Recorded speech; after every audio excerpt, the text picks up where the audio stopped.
towards more normalized levels, so rising from very low levels, and therefore that's squeezing some sort of the earnings outlook. So that's under pressure.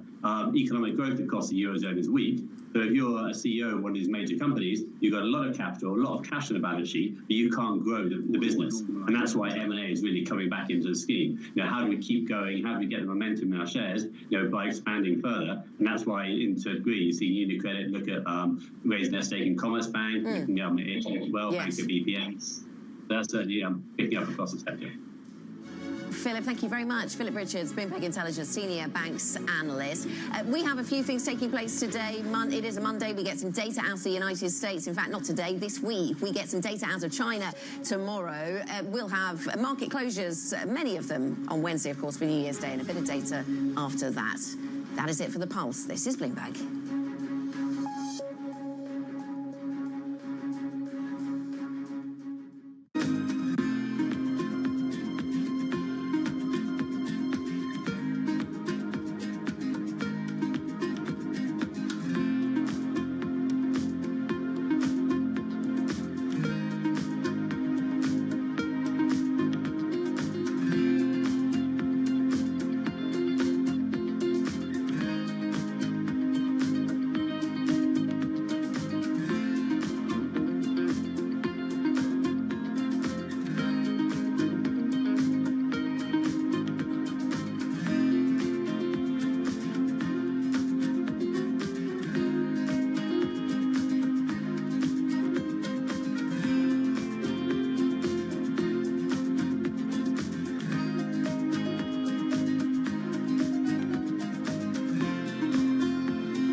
DraftKings hit a milestone in the second quarter of 2024. For the first time as a public company, it turned a profit.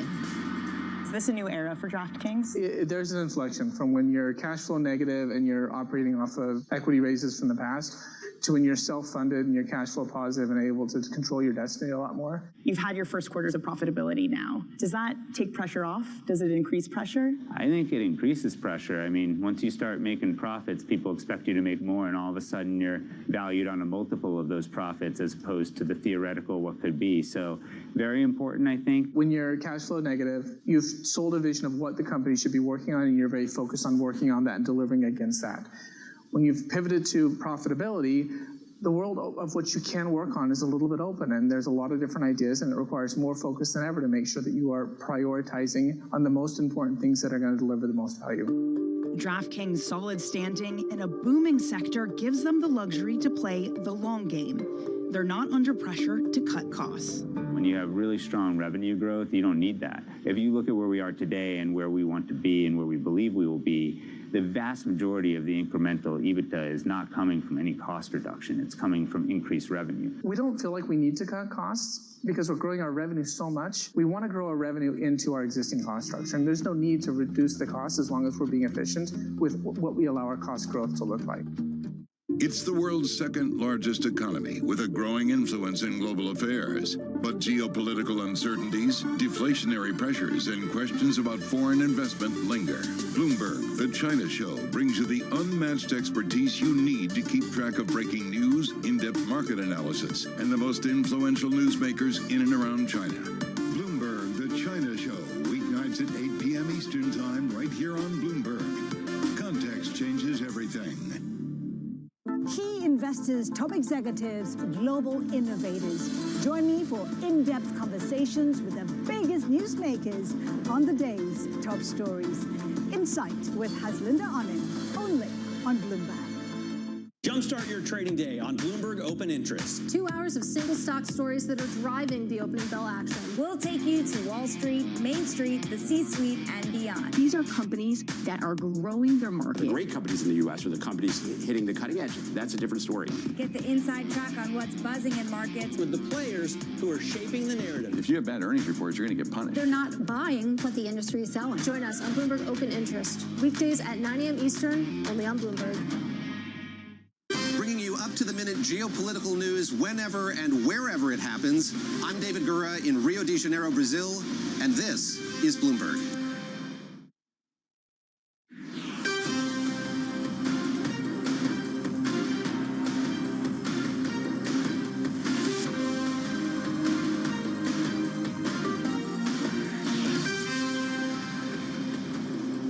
It's 5 a.m. in New York, 10 a.m. in London. For our audience worldwide, welcome to Bloomberg Brief. I'm Anna Edwards here with your top global stories. Former President Jimmy Carter has died at 100 years old, making him the longest living former president ever.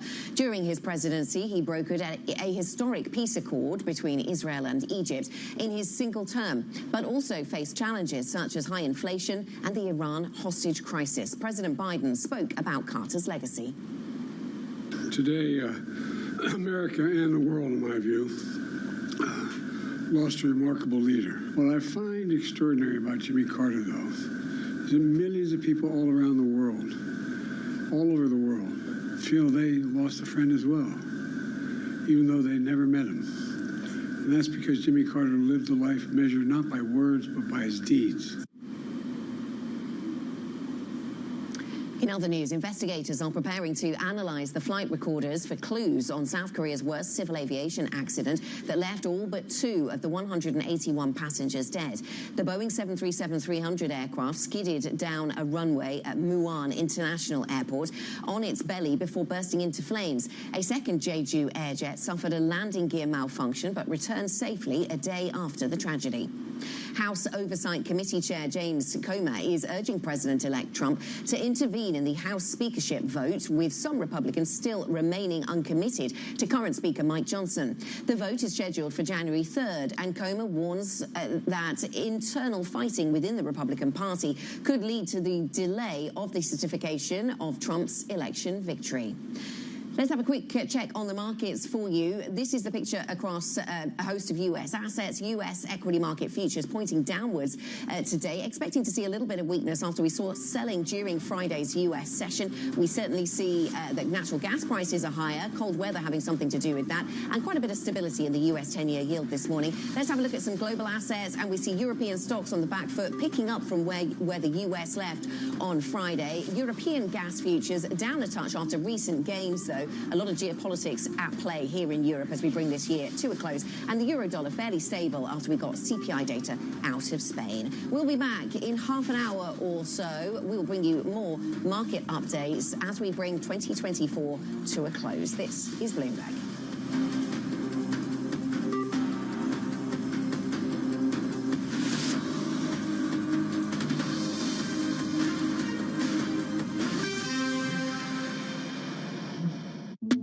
There's no shortage of drama when it comes to chip making.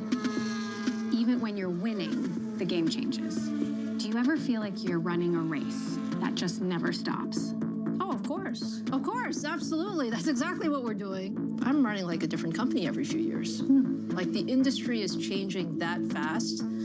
The technology that we're building is changing that fast. It's a fantastic race, though, because each race is different. It's like a different movie, but it's a more exciting movie each time. Today is a really big day. Lisa Su, the CEO of Advanced Micro Devices, likes to be in the driver's seat. Born in Taiwan and raised in New York with a passion for electrical engineering and 3 degrees from MIT, Sue worked at a couple of big-name chip makers before clinching a big victory, transforming AMD from a failing chip company into a formidable force in gaming, PCs, and the cloud. She's quick to remind us that her secret weapon is an obsession with the tech itself. Coming to AMD. Her no-nonsense approach probably helps too. I've heard you don't take from anyone. Who's told you that? Seriously, I've heard you're tough as nails, and I'm sure you have to be. Well, I like to win, if that's okay. I would tell people I was doing semiconductors, and they would say, what? Like, what's that? Like, you build chips? Like, what does that mean? People didn't even understand, like, where technology really fit in the grand scheme of things. Like, now, everybody knows. Like, everybody talks about chips. Chips rule just about everything around us. It's one of the most ubiquitous and consequential technologies in the world. They power your smartphones, cars, planes, power grids, the internet, the global economy, and even Formula One races, where AMD sponsors the Mercedes-AMG Petronas team. I think the adaptability that you need to have in this sport is similar to a high-performance, real-world company. The technology develops, and that's why it's so much fun. And what I love is the stopwatch never lies. chips are at the heart of a global technology race and a battle for supremacy between China and the United States.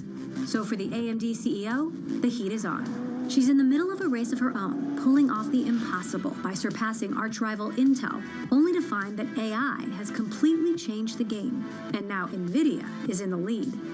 I'm in Austin to see how Sue competes on and off the track, and if she can pull off the unthinkable once again.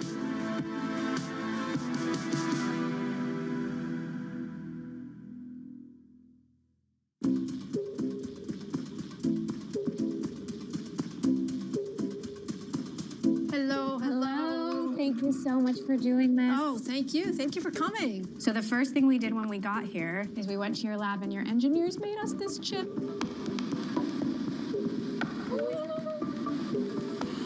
Wow. It's our own chip. The circuit on a circuit. This is our epic with the circuit with Emily Chang. You've been CEO of AMD for 10 years. You've been working in the chip industry for decades. But I want to go back to a moment. When did you first hear that you were going to be CEO of AMD? It's a phone call you get from your chairman of the board. And he said, Lisa, can you talk? I'm like, sure. And he goes, it's time. And I'm like, time for what? He said, the board has made a decision. They would like you to be the next CEO. I said, okay. Well, how did that feel? Because it was a tough time. AMD was trading at $2 a share. One guy said it was deader than dead. What made you think you could prove them wrong? The opportunity to be CEO of AMD, it was truly like a dream come true. It's like, wow, okay. Like you think that maybe you can do this? And here you're going to have the opportunity to lead a major semiconductor company on, yes, you're right, it wasn't the best time, but I was pretty confident that we had the right pieces. They just needed to be put together in the right way. AMD was founded in 1969 by executives from Fairchild Semiconductor, the famed company that pioneered integrated circuits. Founder Jerry Sanders was famous for saying, "Real men have fabs. Those are the plants that manufacture chips." AMD started off as a memory chip maker like Intel and followed its larger rival into new markets, but always struggled to achieve the scale and performance Intel enjoyed. With a cash crisis on its hands, AMD had to spin off those fabs and outsource its manufacturing. A sign of the uphill battle Sue was facing, few believed AMD would make it until she started making her moves. Now AMD stock is trading in a totally different stratosphere. Was there a moment along the way where you really saw AMD turn a corner? Probably the most important moment for us was the launch of our new architecture, the launch of Zen. You'll hear us talk about Zen a lot. Zen was our clean sheet design to really design the next generation architecture in CPUs for the next decade. AMD's main competition in designing the best chips comes from two players, NVIDIA in graphics processing units, or GPUs, and Intel in central processing units, or CPUs. A CPU is the Swiss Army knife of semiconductors. They run operating systems and programs, retrieve files, and are generally the heart of a computer. A GPU, or graphics chip, is much more specialized. They were designed to do multiple small calculations simultaneously. That parallel processing makes them ideal for AI. We've told you our The new Zen architecture put AMD back on top and gave it a range of chips capable of taking market share from Intel. You proved the naysayers wrong. That has to feel like vindication. Like, do you ever just shut the door and go, yes, all by yourself? I don't know that I do that, Emily. Those first few years were more about just stabilizing the company and getting ourselves on a good roadmap. And then we went through a period of just tremendous growth around the portfolio. And now we're in the AI world. This current AI wave is moving so fast. How would you describe the pace right now? I truly believe AI is the most transformational technology that I've seen in my career. And we've seen all kinds of technology transitions. We've seen the rise of the internet. We've seen the rise of the PCs, mobile phones, cloud. All of these things were all really mega trends. I think AI actually surpasses all of that. The rate and pace of change in the industry, it's like faster than anything we've ever seen. It's like we've made more progress in the last 18 months than certainly the last 10 plus years. Now, to win and keep winning, you have to keep up the pace and keep bringing the heat over decades. How do you keep up your own pace personally? I really enjoy just the learning part of technology and the learning part of being in our industry. Like, I spend a lot of time with our engineers as they're developing products, and in every one of those conversations, I learn something. And I learn something that I can then say, hey, you know, maybe we should do this just a little bit differently.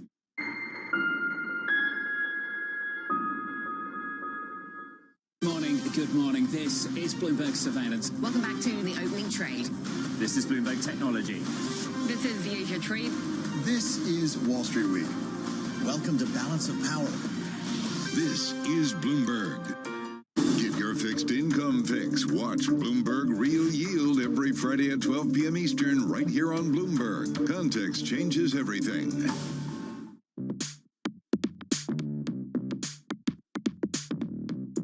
I come here for two reasons.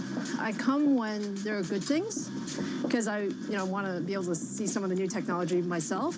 And then I come when there's a problem. And when there's a problem, I'm here to cheer them up. To cheer them up, not to crack the whip? No, because at the end of the day, like, these guys love what they do. I've heard you make some late night trips to the lab. I've done late nights, I've done weekends. I don't want to surprise them. It'd be too much of a surprise. I can't just pop in.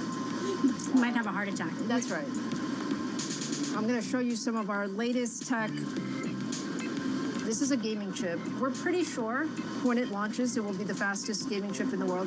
What makes you think this is the fastest gaming chip in the world? It has a special technology, which we call X3B, which puts, memory really stacked on top of the processor. So it's phenomenal for gaming. The fastest gaming chip in the world.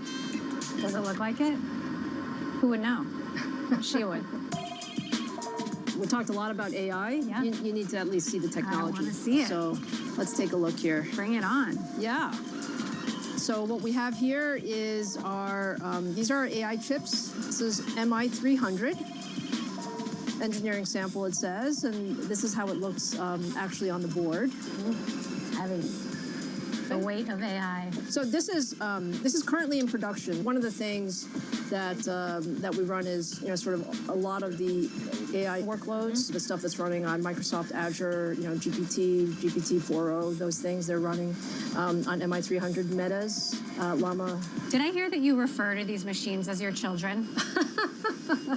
They're all my kids, yes.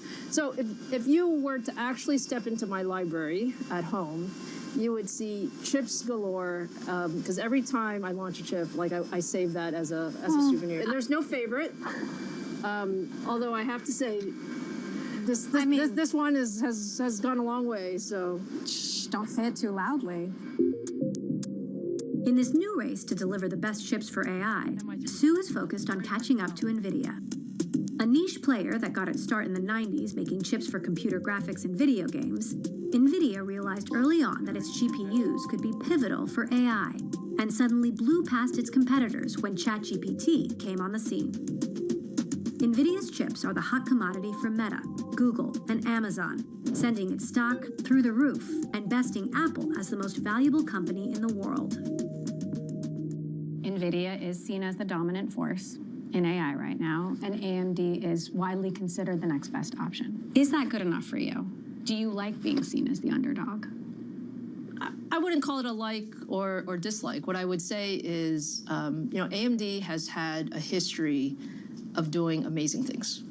And from that standpoint, we've always been in this place where we haven't necessarily had the same amount of people that other larger companies have, but we've certainly punched well above our weight in certain terms of technology capability, in terms of impact on the industry. This is the most complex, highest performance computer. People are kind of obsessed with the fact that you and Jensen are distant cousins. I know that you are competitors, but do you ever trade notes? Well, first of all, Jensen is brilliant, so I fully admire him for that.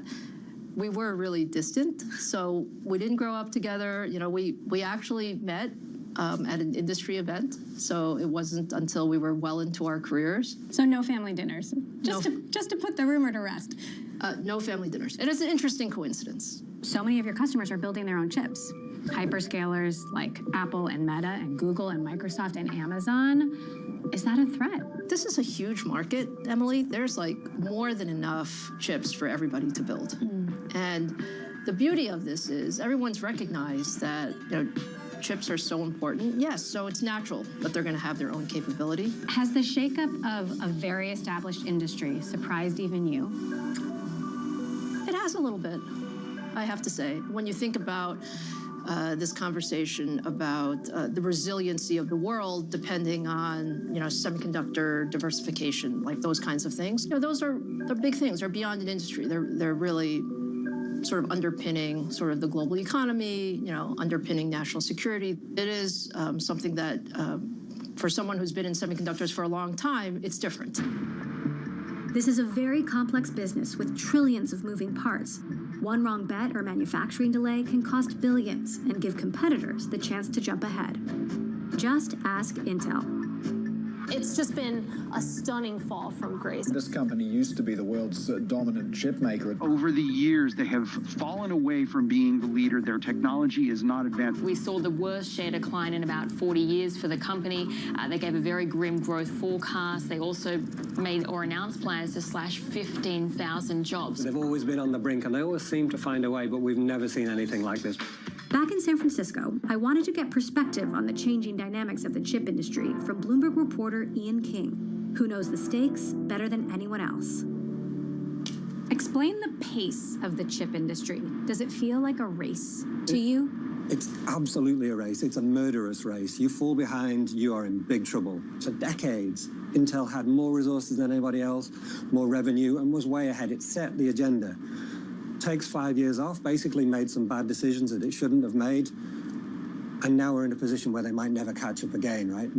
The train does not wait for anybody. What do you think Lisa's legacy will be? It's already cast in stone, right? They're going to build a statue of her because she took a company that was an also-ran that used to get laughed at, almost made a difference, right, AMD, and made it a significant provider of cutting-edge technology, a serious company, one that people believe in and trust, and she did that. Are we trading the dominance of one company for another? The direction for the industry was set by Intel for decades. Right now, the whole AI thing is built on NVIDIA. NVIDIA is coming out with software, new chips, new services faster than anybody else is, and everybody's just following them because that's the easy thing to do. At a certain point, they become utterly pervasive, and then the cost of replacing them becomes difficult. So what does AMD have to do to catch up? Depends what you mean by catch up, right? This industry tends to have a very strong player, number one in each market, good number two, and then a number three where you're like, why are you bothering? At the moment, AMD is a solid number two and doing well. They have billions of dollars of revenue from this AI accelerator that they didn't have last year. So they're doing way better, but compared to the tens of billions of dollars that Jensen's bringing in at NVIDIA, they're a long way behind. Let's talk a little bit about the geography. How did the chip industry become so concentrated in Taiwan? The industry is concentrated in South Korea, in memory, in Taiwan with logic manufacturing. Intel used to sneer at them and say, outsourced manufacturing in semiconductors doesn't make sense. It's not practical. It'll never be as good as we are. Guess what? It's way better than they are right now. It's enabled NVIDIA, it's enabled AMD, and a host of other companies that could never compete with Intel to do more than compete to win because it's providing the best manufacturing in the world.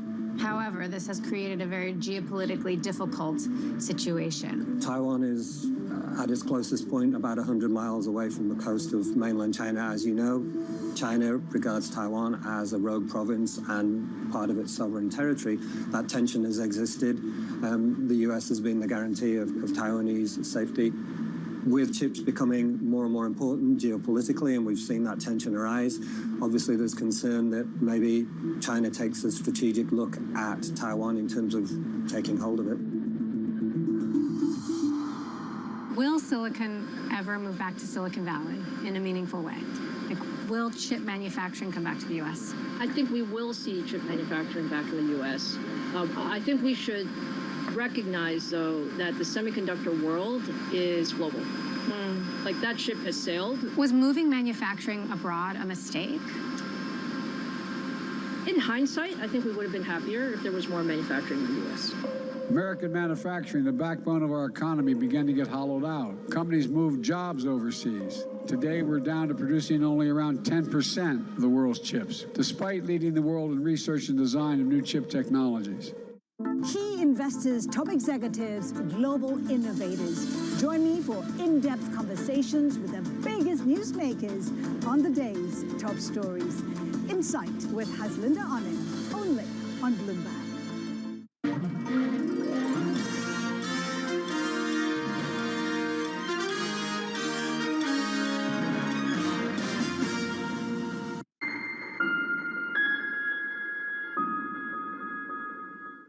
The U.S. government is considering capping exports of your chips and NVIDIA's to other countries. Is that the right call? The technology that we're building is some of the most powerful chips in the world. And so we totally get that there's a national security element of it. We want there to be as open a market as possible while still taking into account, the national security interests. And it's a give and take. Do you worry about the future of Taiwan? We all worry about ensuring that there is resiliency in the supply chain. So put China and Taiwan aside. A few years ago, we had, a big storm in Texas, and things were out for a few days. That's geographic concentration that you want to make sure that there's resiliency for. You were born in Taiwan, and I know you go back to your hometown often. What's your favorite thing to do when you're not visiting fabs? I really do love Taiwan. And I was born in Tainan, so it's a small city in the southern part of Taiwan. Actually, I was just there not too long ago to visit family. And we have a big family. My dad had 9 siblings, and my mom had 6. So it was a big family. So there are lots and lots of cousins and aunts and uncles and all of that. And so, yeah, it's just fun to kind of be a part of that. Everyone's curious about the habits of super successful leaders. What are your go-tos? What's in your daily routine? Well, this morning I was up at 6:30 boxing, so that's in the daily routine. Need to have energy when you start a morning. Heck yeah. A day is either here in the office or it's on the road. But when I'm here in Austin, it's a good day. When the pace is relentless and perfect execution is the only option, sometimes you need to take your foot off the gas and watch another team compete for some inspiration. Formula One is the most technologically advanced motorsport in the world, and AMD's chips give the Mercedes F1 team an edge in the competition. Sue is giving us a front row seat to the action because, well, she likes fast cars too. We have a lot of Porsches in our family. That's our thing. One of the things is all of my cars have our product names on it. So I have a Ryzen, and I have an Epic, and I have a Radeon, and I have an Epic 2. That's amazing. Yes. I heard there's an AMD color way. There is a color palette. The Epic color is graphite blue metallic, and it's a gorgeous color. And that's the color of your Porsche. It is. That's epic. When you look at a car, an F1 car, does it look like a computer on wheels to you? It absolutely does. It's actually even more than that. I mean, the car itself is just one piece of the equation, right? What's so amazing about the entire Formula One technologies, it's the car, but then it's also just everything behind it that helps get the car ready. I mean, it's filled with chips and sensors. I love the fact that, Toto actually keeps us informed about how things are going. And, it's great that our technology helps them make some of those adjustments. At Formula One, along with star driver Lewis Hamilton, Mercedes racing boss Toto Wolff is an institution. He works hand in hand with companies like AMD and a team of elite engineers to push the limits of speed and performance for their cars. There's a million different things that go into winning. How do you figure out the one thing that nobody else knows? There is no such thing as one thing. I agree with you. It's true. Absolutely. Chip industry or motor racing is just good engineering. Empowerment of people, development of people, and giving them the tools to come up with good ideas and make them reality. Speaking of the technology, how do you think AI is going to change racing? Engineers would always say the weakness of the car sits between the steering wheel and the engine because it's irrational. It has good and bad days. This human interaction is difficult to replicate because it's an infinite amount of data we generate. The driver has so many sensors. We have hundreds of millions, if not billions, of sensors in our body that make the individual still much superior to the machine and the racing car. So we are in our infant's shoes in terms of AI and application in Formula One. Lewis, how are you? It's so great to see you. Lovely to see you. What's your vibe today? What do you think? How are you feeling? Practice one was horrendous. It was like the worst practice. I had a big spin. This is a circuit where all the high speed, it's all about confidence. You have to get building blocks. So when you have a spin like that, it knocks you down the ladder. You don't have a lot of time to get back there. So in this session, I just have to go for it. Hope that the car is there. And you're so involved on the engineering side of things. Like, what drives you to do that? That's the fun part. So that's where you tap into your creativity, right? I'm not a designer in terms of the car, but I love trying to understand it and trying to see if I can pull something out of the designers that they have already done. Yeah. By the way, Lewis is a gamer too, so he uses some of our gaming technology. Okay. Yes. Yeah. I only ever play Call of Duty. But I've been looking recently, like, what else is there? I know there's a lot that I'm missing.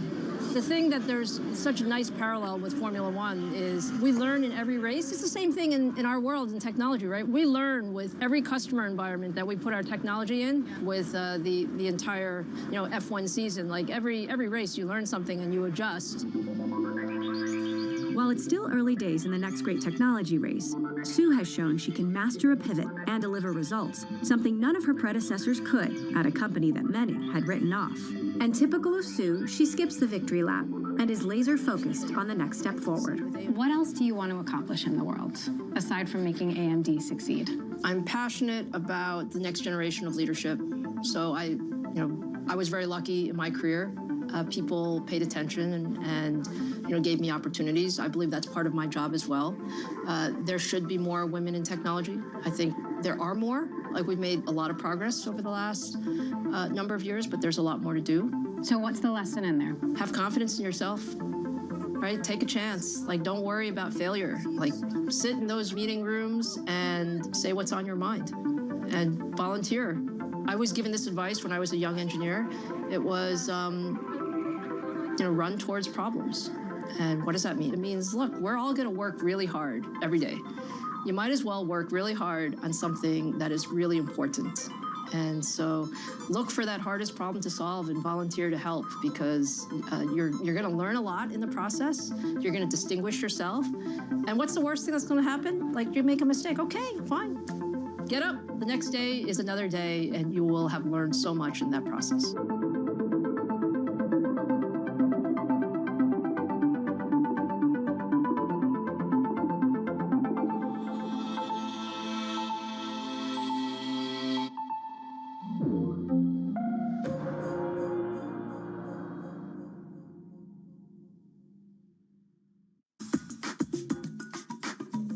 Do you think it'll be the case where someday you will be an investment committee or I'll be an investment committee and we just apply AI, decide whether it's a good deal or not, or we're not going to be there anytime soon? I don't think we'll be there in the near term. And David, because, being on investment committees, there's the analytics of the math, there's the people, and then there's judgment. So analytics of the math, I think AI will help us get way more refined. Right now, we have analysts building models upon models. Our typical investment memo is 86 pages. So we could refine that down very, very seamlessly to pieces. The people aspect to it, to make a judgment call on, do I believe this entrepreneur is going to go the next mile? Do I believe that the background of the entrepreneur, who they are, what they stand for, their values, their family, that's the harder one. I think AI is going to take some time to get there. And then the final piece ends up being judgment. And I don't believe we've seen anything yet that gives us a sense of judgment that we're able to apply. As we spend some time here on the broader presidential race. Let's focus in on European politics. Makes you wonder how politics might play out. It's a multi-trillion-dollar industry. We'll show you what's happening in ETFs like no one else. Bloomberg ETF IQ, Monday on Bloomberg. The Middle East and Africa regions are home to some of the biggest deals and fastest growth in the world. Vibrant resources and high-yield investment opportunities abound. I'm Jumana Bersecci. Join me on Bloomberg Horizon's Middle East and Africa for the stories newsmakers, and insights shaping the decisions of traders across this exciting region. We're scaling up at incredible pace. This region is growing so rapidly. The opportunity is really huge. Only on Bloomberg. Context changes everything.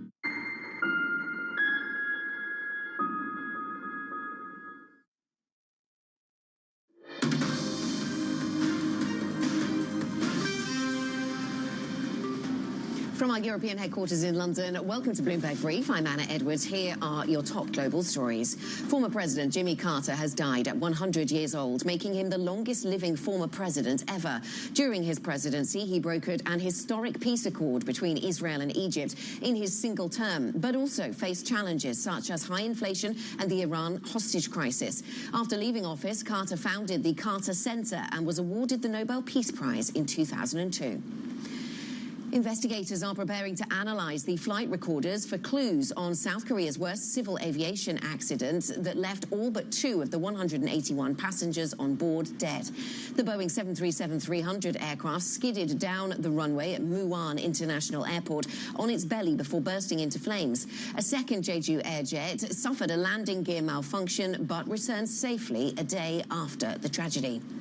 And Spanish inflation quickened more than anticipated this month, staying above the 2% level for a second month, supporting the case for gradual interest rate cuts. The change in December was mainly due to fuel prices, with leisure and culture also being drivers, but to a smaller degree. In a sign of the economy's health, unemployment is hovering around its lowest level in more than 15 years. Quick check on the markets for you, and US futures then suggesting a little bit of downside, continuing the theme of Friday, but recovering from earlier losses just a little. Natural gas prices push higher in colder weather. Here in Europe, we see European stocks just on the back foot, down by 0.2%. A little bit of recovery in the banking sector, though, helping the French and some of the peripheral markets to make gains. The euro dollar pretty flat on the back of that Spanish inflation data we had earlier on today. We'll be back in half an hour. Stay with us. This is Bloomberg.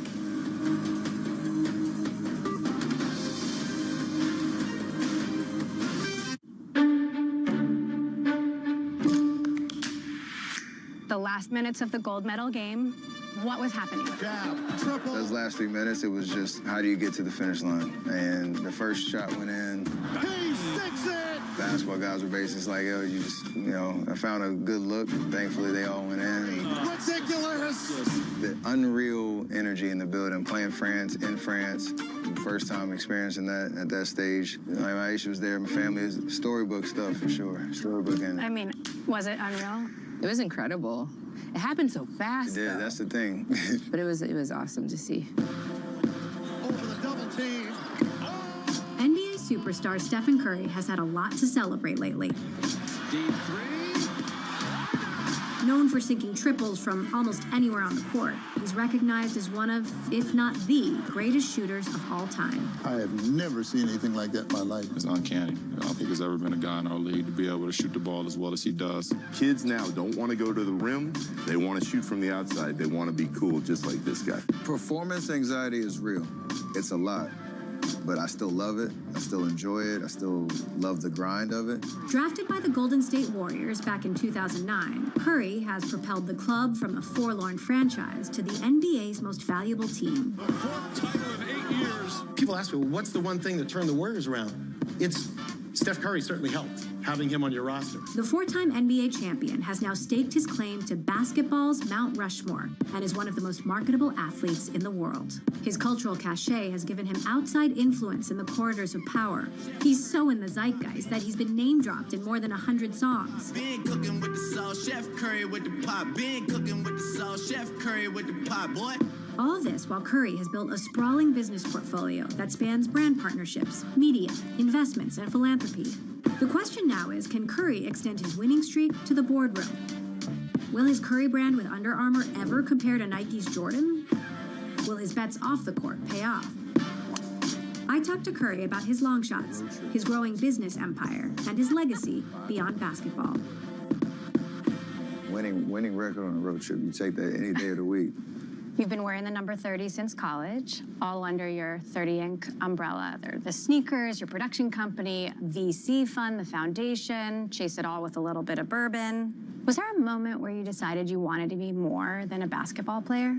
I think I always had that perspective. You just didn't know what opportunities would be there. All that stuff has been curiosities that turned into substantial business opportunities. And I think that probably was around year 4 of my NBA career where you realize doors that are opening based off of, what you're doing on the basketball court, people that you meet along the way, and just trying to find a sound approach to managing it all, because obviously it matters who you go into business with. Let's talk about that, because a good point guard needs to know how to run the offense, when to pass, when to shoot. How did being a basketball player prepare you to run so many different businesses?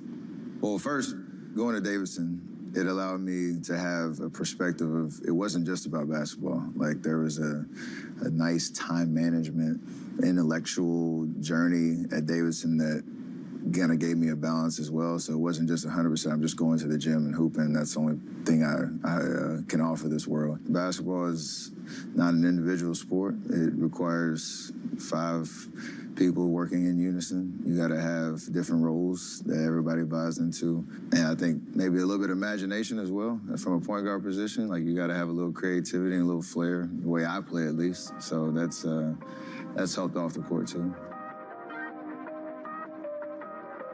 I'm here at the Chase Center, home of the Warriors, and it's game night. The Warriors moved to their new, shiny, state-of-the-art arena in 2019, completing their transformation into one of the NBA's elite. When Joe Lacob and Peter Guber bought the team for nearly $500 million a decade earlier, there were no signs it would blossom into an NBA dynasty. Back then, the club was struggling with patchy attendance and one of the worst records in the league, failing to win a championship for nearly 40 years. So Steph just came on the court. He's warming up his three-pointer, taking shots from super deep, and looking good. The club's new owners injected a Silicon Valley mentality, investing in a golden era where winning became second nature and its valuation ballooned to more than $8 billion. A key player in the turnaround was former teammate turned venture capitalist Andre Iguodala, who occasionally invests in startups with Curry on the side. So, first game back all season? I haven't been back here since I left. This is your first game back since you left? Yeah. Joe Lacob ran the team, my understanding is, a lot like a startup. Mm-hmm. Did you see him make decisions that might have been different from other owners? I think his VC mentality was, you spin for the future. And you see a lot of owners get into sports and they don't have a long-term vision. You see a lot of VC investing. It's like, all right, I'm going to invest in something because I'm going to see the return, maybe right now, but on the back end. But he never wants to lose, and that's a true VC spirit. So how much of the team's success is winning versus how the team is run? You can't win a championship unless you have the best talent. And so I'm going to go out on a limb and say 80% of it, Steph Curry. I know Joe doesn't like when I say it that way, but it's the truth. I mean, we all know that. Do you think Steph will become an empire beyond basketball? His TAM, as we like to say, his total addressable market is smaller only because he's very strategic in what he aligns himself up with. And so, he's very wholesome, and he lives a wholesome life. Like, he's true to what he represents. There are certain things that he wouldn't participate in that will allow him to get there quicker. But I think over time, he'll eventually get there. Steph says you were the first person to bring tech and investing into the locker room. How much talk was there about tech and deals? Well, it was something new. And so it was a lot of flow of information. I'm a huge Apple fan, and Eddie Q likes to be high behind the scenes, but Eddie Q's been a fan for so long. That's really how I got into the space.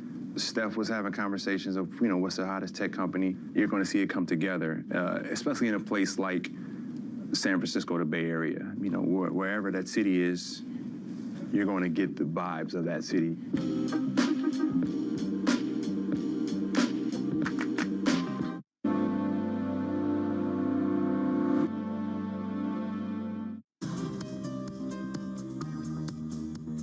It's the countdown to the market open as we bring you the first trades across Europe. We'll debate the most important stories and what will drive the big investment decisions throughout the morning. I'm Guy Johnson. I'm Kriti Gupta. And I'm Anna Edwards. Join us every weekday morning for the opening trade, live at 7 a.m. here in London. Only on Bloomberg. Context changes everything.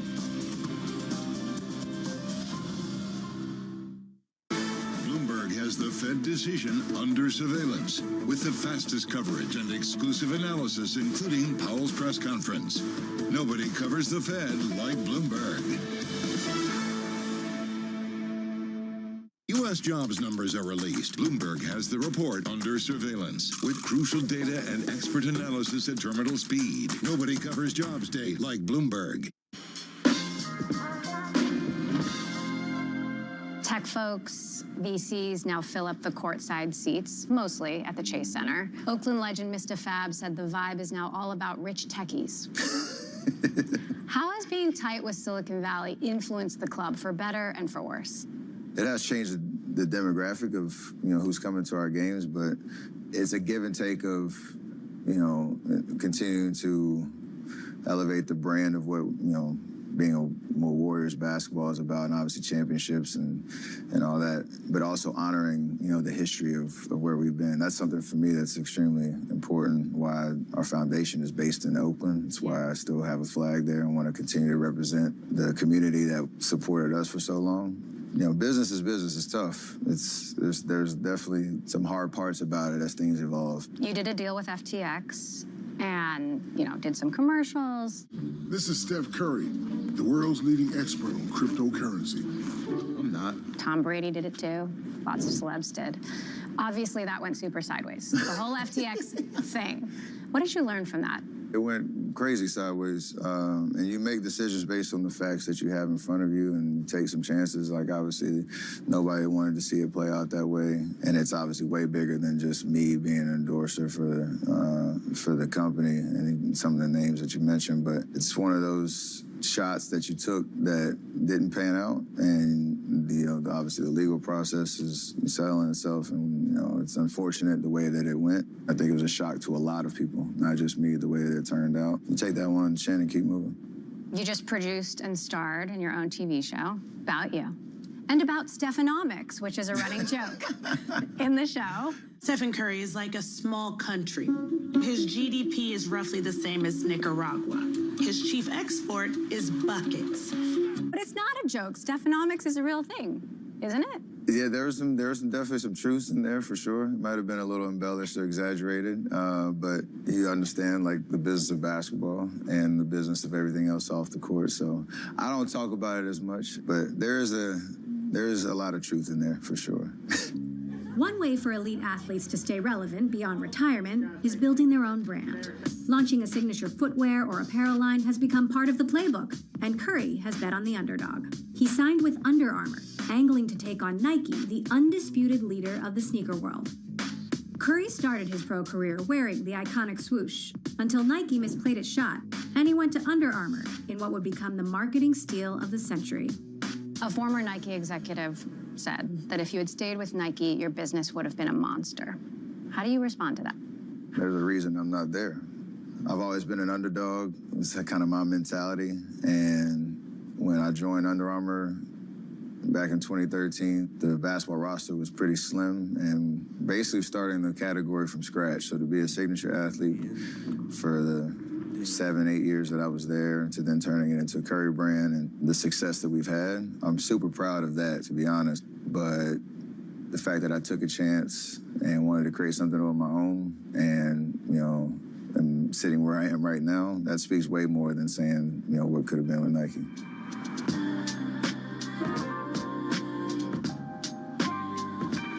We signed him in 2013.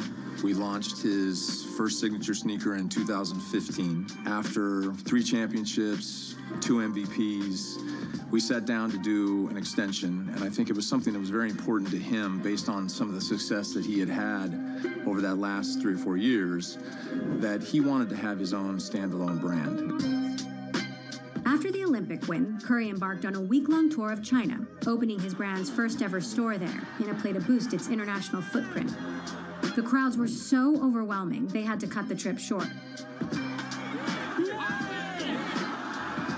What was it like seeing that kind of Curry mania abroad? We had an amazing itinerary set up where we were going to experience 4 great cities, have some activations, meet the fans, doing a Curry brand launch that was specific to the Chinese fans, and that went well. We had to skip a city because there were some security concerns. I was on hotel arrest for 2 days because of crowd control problems. I'm sure that drove you crazy.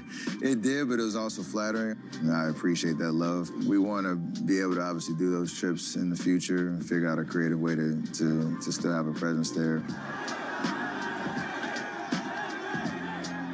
You launched the Curry brand with Under Armour. Is the ambition to be as big as Air Jordan? My version of that, in the sense of he set the standard, and I know everybody's in the comparison game of his career on the court and obviously what Air Jordan means, you know, culturally on court as well. But what we've learned over the last 4 years, doing what we do great and understand this is a marathon. And I think we can have some success at a high level when it comes to what is, 10, 20 years look like that mirrors Jordan brand, but does it in a way that's authentic to what I stand for, what Curry brand wants to stand for. And that's not just here in the U.S., that's internationally, too. Yeah. How do you really win over sneakerheads? For us, we have to focus on what we do great. And what I know we do great is, from a performance standpoint, I truly feel like our shoes, or my shoes, are the best in the biz when it comes to, making athletes better, putting me in position to continue to play at this high level in year 16. And also keep perspective. Like, we've been doing this 10 years now, almost 11, but with Curry brand for 4 years. So for us, just the long game is everything, but you have to make sure you focus on what you do well and then slowly expand from there. Part of the 30 Inc. strategy is developing a synergy between Curry's businesses, brands, and philanthropy. All right, I think we can officially now say good afternoon, everybody. Welcome to the Workday Charity Classic benefiting Eat, Learn, Play. The Curry brand frequently partners with the foundation he launched with wife and business partner, Aisha Curry. The annual charity tournament brings together the basketball players' longtime golf obsession and the couple's shared love for their adopted home of Oakland. This event is just a culmination of our entire community kind of coming together to raise awareness on the cause, have a good time, and hopefully raise some money to help us all year for the years to come. First birdie of the day. There we go. There we go. So, Aisha, you've said that impact is more important than legacy. Yes. What do you want the lasting impact to be? I want lasting change. I want to see, kids graduating high school and going off to college. I want to see literacy rates rising. I want to see kids enjoying going to school and feeling like they have a safe place to just be themselves. I think the model that we're putting together is trying to prove that if you start within your town, you can make lasting impact. It doesn't have to be enormous. So many athletes and celebrities have their charity thing. What's really going to make yours stand out? I think obviously being right now centered in Oakland, it's where, the fan base embraced us. When I got drafted out in 2009, we basically raised our family here in Oakland, in the greater Bay Area. We can really kind of point to our programs, our kind of philosophies, the partners that we've aligned with within the community to say this has proved, beneficial and shown results. 5-star Uber. Yes. Do you prefer quiet? Do you prefer conversation? We're going to get conversational. Yes. Don't you worry.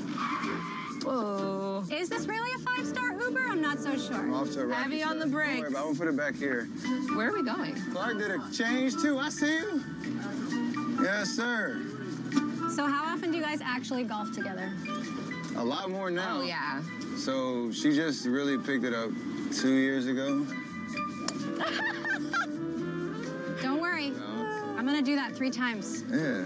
We're having fun with it, though. Like, it's cool to on vacation if we have an opportunity. Turn too late. I was going to say, do you give her some tips, but... I try. Look at your swag bag. Okay. But let's just say we have sourced a professional. A nice golf coach. To come in and relieve me of my duties. Keep the marriage happy. That part. There it is. See what I'm saying? Not every shot is the same. Anytime you play golf, there's always this fun just to hit it as far as you can. Yep. I don't even care where it goes. I'm just trying to hit it as hard as I can. Okay. Long and straight, Steph. I'm trying. Long and straight. That's what I wanted to do, right? Woo! What gives you the biggest rush? A hole-in-one or a buzzer beater? A hole-in-one. Only because... He's like, because I hit buzzer beaters all the time.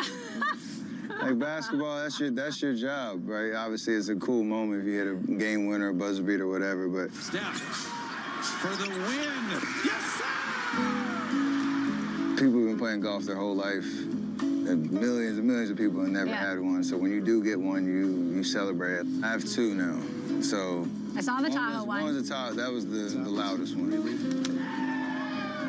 How about that? The hole-in-one on TV in a tournament, I never ever thought I'd be able to do that. So that was crazy. True story. This is my 3rd time golfing ever. That's perfect. So I was hoping you could give me some tips. That's perfect. So the only thing we're gonna start is, like, say the ball's right here. Yep. I'm gonna take the club. You can let it go. And now I want you to grip it, like, in between here and here. You were down here last time. Okay. Perfect. It's not the right direction. The top names at the Fed are on Bloomberg. The median projection is 2 rate cuts next year. That makes sense to me. But we have to remain agile. Every meeting is live from the standpoint that you're debating, you're discussing, you're thinking what's the right level of policy. But my projection is that it will take many fewer rate cuts next year than we thought. But I'll watch the economy and see if that works out. Nobody covers the Fed like Bloomberg.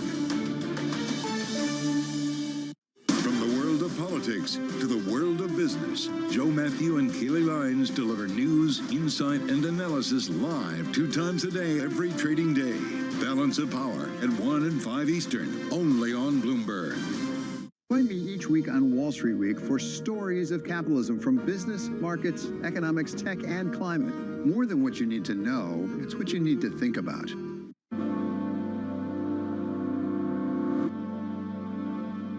So you grew up in a family of athletes. How competitive was it in the Curry household growing up? Was it? That sounds like past tense. It's still competitive. Well, I was going to ask, how competitive is it today? It's extremely competitive, playing horse in the driveway, card games, board games, whatever it is. The whole vibe of just wanting to win at everything is definitely green. And then Ish just fit right into that. It doesn't, like, obviously doesn't have much of a sports background, but when it comes to... Don't say obvious. Huh? Oh, no, I mean... I can beat you in a race.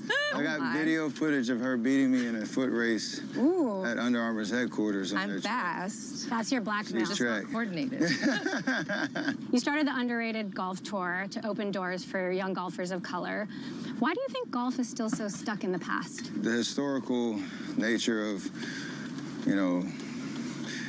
society where it was a very elitist sport. Like, obviously it's super expensive.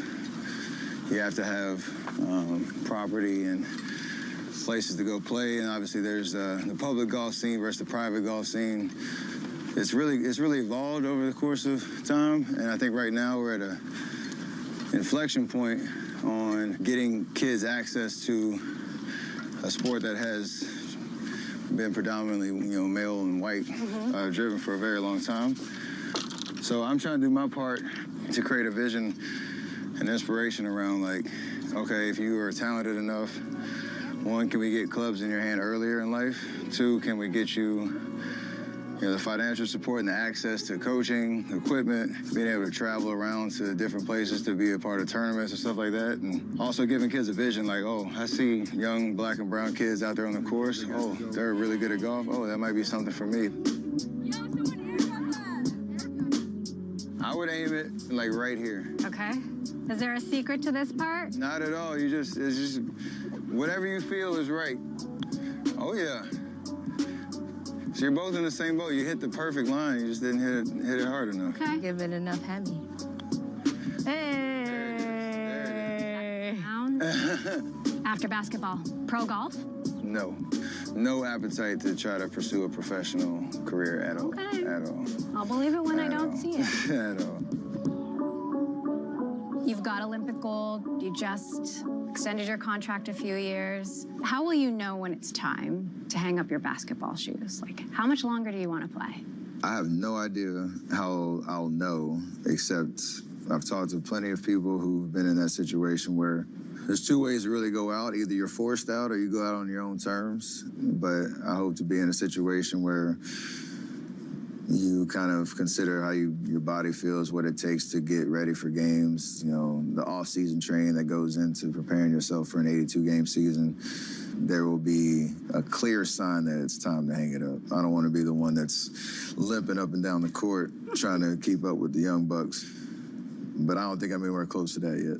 You've said you want to own an NBA or a WNBA team one day. How will you make your mark? Like, with your unique perspective, what would you do differently? I'm going to be very patient with it because you want to make sure it's the right situation for me, and hopefully, again, that comes to life, you know, when my basketball career is over with. But I think I'd have a very solid perspective that I could add to an ownership group that would hopefully make a difference. Where are you going to be in 10 years? What kind of player are you going to be? 10 years, I want to be, known as a true professional. There's a video of you as a young rookie talking about where you'll be in 10 years' time. What would 21-year-old Steph think of where you are today?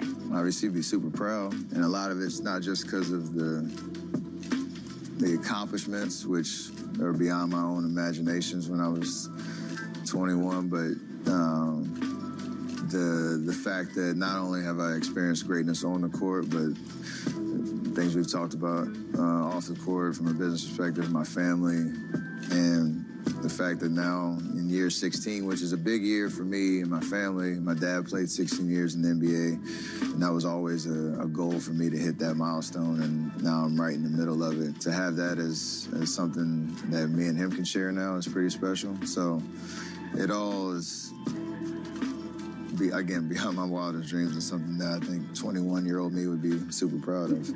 What else do you want to achieve? Where do you see yourself now in 10 years' time? Well, basketball will be done by then. I can pretty much say that for sure. I don't think I'll be playing anymore. Everything that I'm doing, I love, I'm passionate about, and I want to continue to go deeper. So I've dreamed big before, and I'll kick my coverage on that tremendously, so hopefully that happens again for the next 10. You got a few more championship trophies in your trophy case? It will not be because of a lack of effort.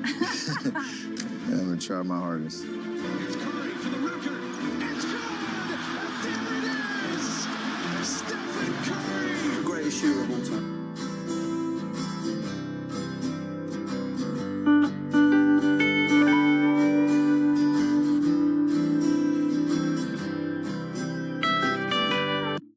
My general advice is continue to seek out companies or people that are maybe one stage or two stages ahead of you. And I think this is generalizable to not just to startups, but anyone seeking fast growth in their own professional lives, in their careers too. What does greatness look like?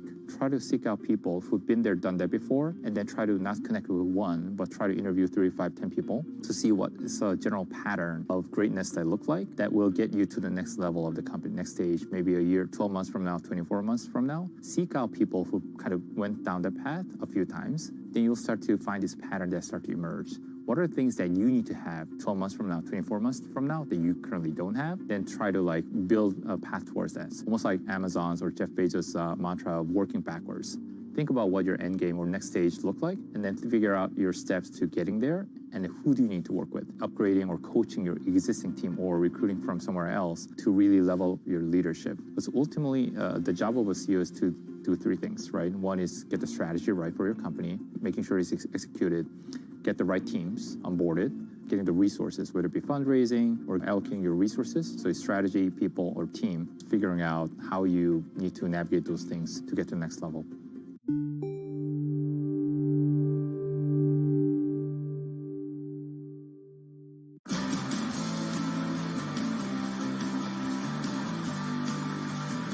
When I was younger, I used to be in bands. I'd play drums in bands and toured America with them, did a lot of session drumming, recorded albums. So yeah, it was good fun doing the drumming. The only reason I stopped it, well, I still play, but not as serious as I did when I was younger, but drumming doesn't pay the bills. I was never good enough to be able to pay the bills with it, but it was good fun.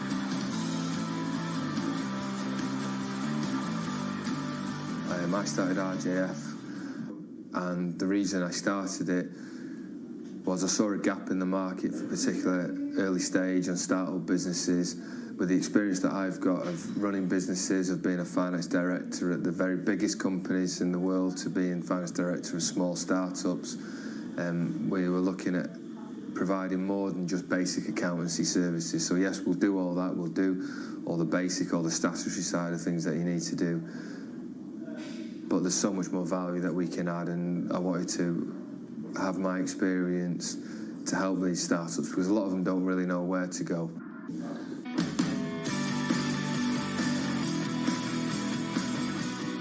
You can go to your high street accountants and they can do a good job compliance-wise, but you would question whether they've actually been in the firing line of a business. Have you been in a business where you're thinking, how do I pay wages next week? Or business is really successful, what do we do with it next? Or how do we grow it? How do we grow into international territories? Or how do we grow our markets? How do we expand? So a lot of the experience I've seen over the years and seen different types of business in different sectors, I thought, well, it's a real value that I can add to these businesses as opposed to just being an FD, because a lot of these businesses can't afford an FD. But if we can take care of their statutory side of things, the compliance side of things, I'm on hand to be able to help and advise businesses with their growth strategy, or if they're in difficulty, help them through these times.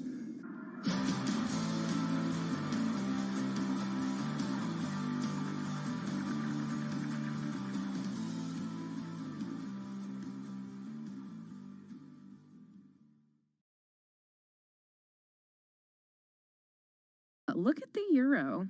Okay. Seems to be having a little bit of a tough time against the dollar lately. The euro about to totally tank. Well, let's see. What do you think? We'll break down the recent trend. Okay, today I'm going to talk about how to succeed with a startup. Obviously, more than can be said here in 20 minutes, but I will do the best I can. The most important thing, the number one lesson we try to teach startups, is that the degree to which you're successful approximates the degree to which you build a product that is so good, people spontaneously tell their friends about it. Startups always ask us for the secret to success. They always want to believe it's something other than this, because this is really hard to do.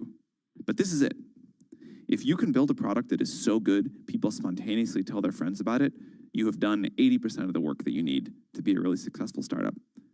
If you think about the most successful companies you know, Google, Facebook, whatever, you probably found out about them because a friend of yours said, you got to try this, it's great.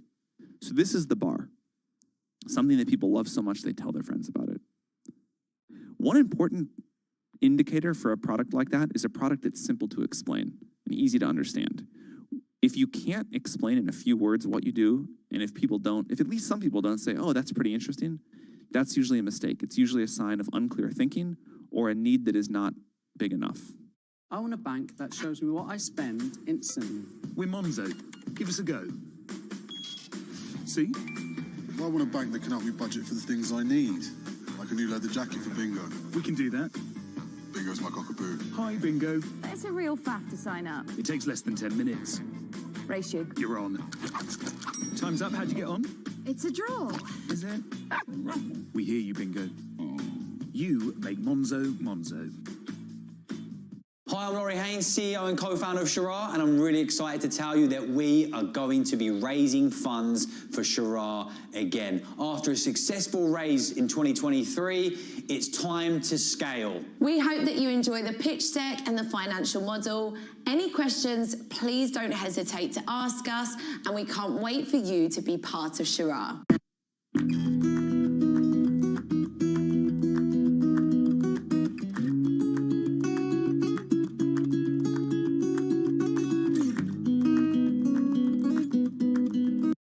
Look at the euro. Okay. Seems to be having a little bit of a tough time against the dollar lately. Yeah. The euro about to totally tank. Well, let's see. What do you think? We'll break down the recent trends and all the expert opinions Right. and give you an idea of what to watch for as we head into the new year. Exactly. So to set the scene, Okay. it's important to understand, why the euro is struggling. Right. We saw those comments from ECB President Christine Lagarde to the Financial Times. Right. And she seems to be pretty confident that inflation in the Eurozone is under control. Yeah, she even said they're close to hitting that 2% inflation target sustainably. Right. But that's where things get interesting, because the Federal Reserve over in the U.S. sending a totally different message. Yeah, completely different. Hinting at fewer interest rate cuts in 2025 because the U.S. economy seems to be rebounding. Yeah. So is it possible that we're looking at two economies going in totally opposite directions? It certainly seems that way. Yeah. And that divergence in their outlooks. Right. That's a major factor influencing the exchange rate right now. Now, everybody's talking about this 1.0344 support level. Right. What's so important about that number? Well, you probably already know Yeah. that support levels can sometimes signal a potential turning point in the market. Mm-hmm. This level is particularly important right now Okay. because of where it falls on the chart in relation to, recent price action. Okay. And if the euro breaks below 1.0344, it could really gain momentum to the downside. Oh. Especially with the holidays coming up. Because thinner trading volumes around the holidays Exactly. can exaggerate those moves. Yeah, okay. That's it. So opportunity for some and maybe a little bit of anxiety for others. Yeah, exactly. Now every deep dive needs to hear from some experts. Of course. Derek Halpenny from MUFG Bank. Okay. He's predicting the euro will weaken even further early next year, possibly even reaching parity with the dollar. Wow. Pretty bold statement. That is a bold statement. But he does think it'll recover later in 2025. Okay. Interestingly, his prediction isn't just based on the economic picture right now. Right. He's factoring in potential political shifts within the Eurozone. I see. Particularly in Germany. Interesting. So he's looking beyond just the pure economic data. Yeah, he's taking a broader view. Okay, that's interesting. Yeah. But on the other side of the coin, we've got Bob Savage from BNY Mellon. Right. He's putting his money on the US dollar and predicting it will continue to be strong well into 2025. Okay. What's making him so optimistic? Well, there are two main drivers. Okay. The first is he believes the upcoming U.S. election is going to create some uncertainty, Oh, yeah. and that will lead investors to want the perceived safety of the U.S. dollar. Yeah, that classic flight to safety. Exactly. But is that really going to be enough to keep the dollar strong for that long? Well, that's where his second driver comes in. Okay. The Fed's stance on interest rates. Right. Remember, they've signaled fewer cuts in 2025. Yeah. And Savage believes this will make the U.S. dollar even more attractive to Wow. foreign investors seeking higher returns. Right. So two very different outlooks. Yeah. Halpenny is banking on political shifts and an eventual economic convergence, while Savage is all about U.S. economic strength and the allure of higher interest rates. Right. Makes you wonder, are there any other factors that could really disrupt these predictions? Yeah, like hidden factors. Yeah, something maybe that neither of them are considering. That's the million-dollar question, isn't it? Yeah, it is. And it leads us to that fascinating data point that came out last Friday. You mean the U.S. core PCE inflation data for November? Yes. The one that came in below expectations. Yes. And caused a temporary dip in the dollar. Right. It was a small dip, but it did make people pause. Yeah. Yeah. Suggest that inflation might be cooling faster than the Fed anticipated. And if that continues, wouldn't that weaken Savage's argument that the Fed will keep interest rates higher for longer? Potentially, yes. Yeah. It reminds us that these forecasts are based on a snapshot in time. Right. Things change quickly, and unexpected data can really shift the entire narrative. This is why I love doing these deep dives. Me too. It's like solving a puzzle with new pieces emerging all the time. Absolutely. Keeps things interesting. Yeah, it does. Okay, so we've got these two very different outlooks. Yeah. Halpenny sees the euro weakening further, even reaching parity with the dollar. Right. Before a potential recovery later down the line. But Savage, Yeah. he's firmly in the dollar's corner, predicting continued strength well into 2025. Yeah, it's interesting, isn't it? Yeah. Because they're basing their predictions on very different factors. It is. Halpenny's really emphasizing this political uncertainty within the Eurozone. He thinks it's creating a level of risk that's being priced into the euro. Right. And he points to recent elections in Germany and Italy as evidence of this kind of growing instability. And wouldn't that instability Yeah, make the euro less attractive to investors? exactly. Especially compared to the stability of the U.S. Yeah, that's his argument. Okay. He thinks that it's just going to make investors kind of shy away Right. a little bit. Okay, so that's an interesting perspective. Yeah, What about Savage's take on the dollar? He's pretty bullish, isn't he? he is. Yeah, and he's not alone. Yeah. A lot of analysts see the U.S. as this safe haven. Right. In a world that seems increasingly unpredictable. Yeah. His argument is that this perception of stability in the U.S., combined with higher interest rates, is going to keep drawing in foreign investment, Yeah. boosting the dollar. But couldn't that backfire, though? Potentially. What if all this investment creates some kind of bubble in the U.S. market Yeah, that's always a risk. and then eventually weakens the dollar? It is a risk. and it's something Savage acknowledges. Okay. But he thinks the Fed is aware of this and will take steps to manage it. Okay. He points to those statements about being data dependent. Mm-hmm. They'll adjust their policies based on, the evolving economic landscape. So a lot of faith in the Fed's ability to kind of steer the ship. Yeah, there is quite a bit of faith in them at the moment. Okay, so let's go back to that inflation data we were talking about earlier. Okay. That PCE inflation data. Right. If inflation is cooling faster than expected, Yeah. like that data suggested, Yeah. wouldn't that kind of mess with Savage's prediction? It could. Yeah. If the Fed sees that inflation is under control, Right. they might be more likely to cut rates sooner. Right. And that would make the dollar less attractive. Yeah, less attractive to foreign investors. Exactly. And then that would create a window for the euro to regain some ground. Right. Especially if Halpenny's right about the eurozone getting its act together politically. Exactly. And that just highlights how interconnected everything is. You got politics, economics, these data releases. It's a lot. All playing a role. Yeah. And that's what makes forecasting so tricky. Speaking of tricky, Yeah. there's one more thing we haven't talked about. Right. The black swan events. Right.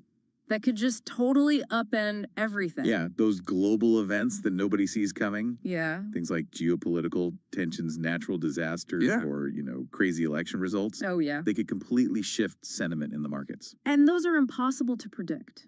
Pretty much. It makes it even tougher on investors and travelers. It does. Just trying to make sense of everything. It really emphasizes the need for diversification Yeah. and being flexible. For sure. Holding all your eggs in one basket with currency can be really risky, Especially in today's world. especially today. So we've covered a lot of ground here. Yeah. Expert opinions, economic indicators, Mhm. even talked about those black swan events. The wild cards. Yeah. But let's bring it all home now. Okay. What does all this mean for you listening out there? Well, let's start with travel. Okay. Probably on a lot of people's minds. Yeah. Dreaming of that European vacation in early 2025. Right. This forecast might make you want to rethink your budget a bit.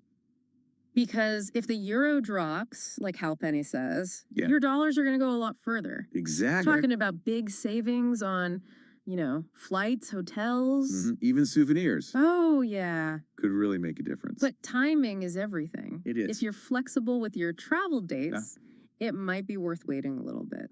Yeah. See how things play out. Right. But there's always a chance the euro could rebound sooner than we think. That's true. Oh. It's a gamble. It is a bit of a gamble. Now, what about investments? Okay. Anyone out there holding euro-denominated assets? Right. This forecast might make you a little nervous. Understandably. Yeah. But it's important not to panic. The Right. first step is, assess your whole portfolio. And your risk tolerance. How much exposure do you have to the euro? Exactly. Are you okay with riding out some volatility? Yeah. Or do you need to, rebalance things? Because if you're in it for the long haul, Right. a short-term dip might not be a big deal. Exactly. But, if you're closer to retirement Yeah. or you have specific financial goals, Mhm. you might need to change your strategy. You might have to. And diversification is key. Always. Don't put all your eggs in one basket, right? Never a good idea. Okay, so we've talked travel, we've talked investments, Mhm. but there's one more thing I think is super important for everyone listening. What's that? We keep saying stay informed, Yeah. but how do you actually do that That's a good question. without it becoming completely overwhelming? See, it's easy to get lost in all the information out there. Right. I think a little effort goes a long way. Okay. Start by finding some good sources you trust. Okay. There are great websites, blogs, even podcasts that give you updates and analysis on the currency markets. And those economic calendars Oh, yeah, those are really helping. can really help you stay ahead of things. Exactly, by keeping an eye on these resources Mm-hmm. and just getting a basic understanding of how economic indicators affect currencies. Right, You can make better decisions. So as we wrap up this deep dive, Yeah. I want to leave everyone with one final thought. Okay. We've talked a lot about data expert opinions, Right. but there's something else that often gets ignored. What's that? Market psychology. Ah, the human factor. Exactly. Fear, greed, speculation, Yeah. emotions can really drive the markets in some crazy ways. A sudden shift in sentiment, Mm-hmm. maybe from a news headline or something trending on social It media. happens all the time. Yeah, it can create these self-fulfilling prophecies. Right. And suddenly currencies are moving in ways that make no sense. It's a reminder that these markets are complex. They are. influenced by so many different factors. Yeah, both rational and irrational. Which I guess is what makes it so interesting. It does. It's a constant learning process. Absolutely. The more we understand these forces at play, the better we can handle the ups and downs. Well said. So stay curious, everyone. Stay informed. And don't forget the power of human psychology. Yeah, it's a powerful force. And on that note, yeah, that's a wrap for this deep dive. It is. Until next time, happy exploring.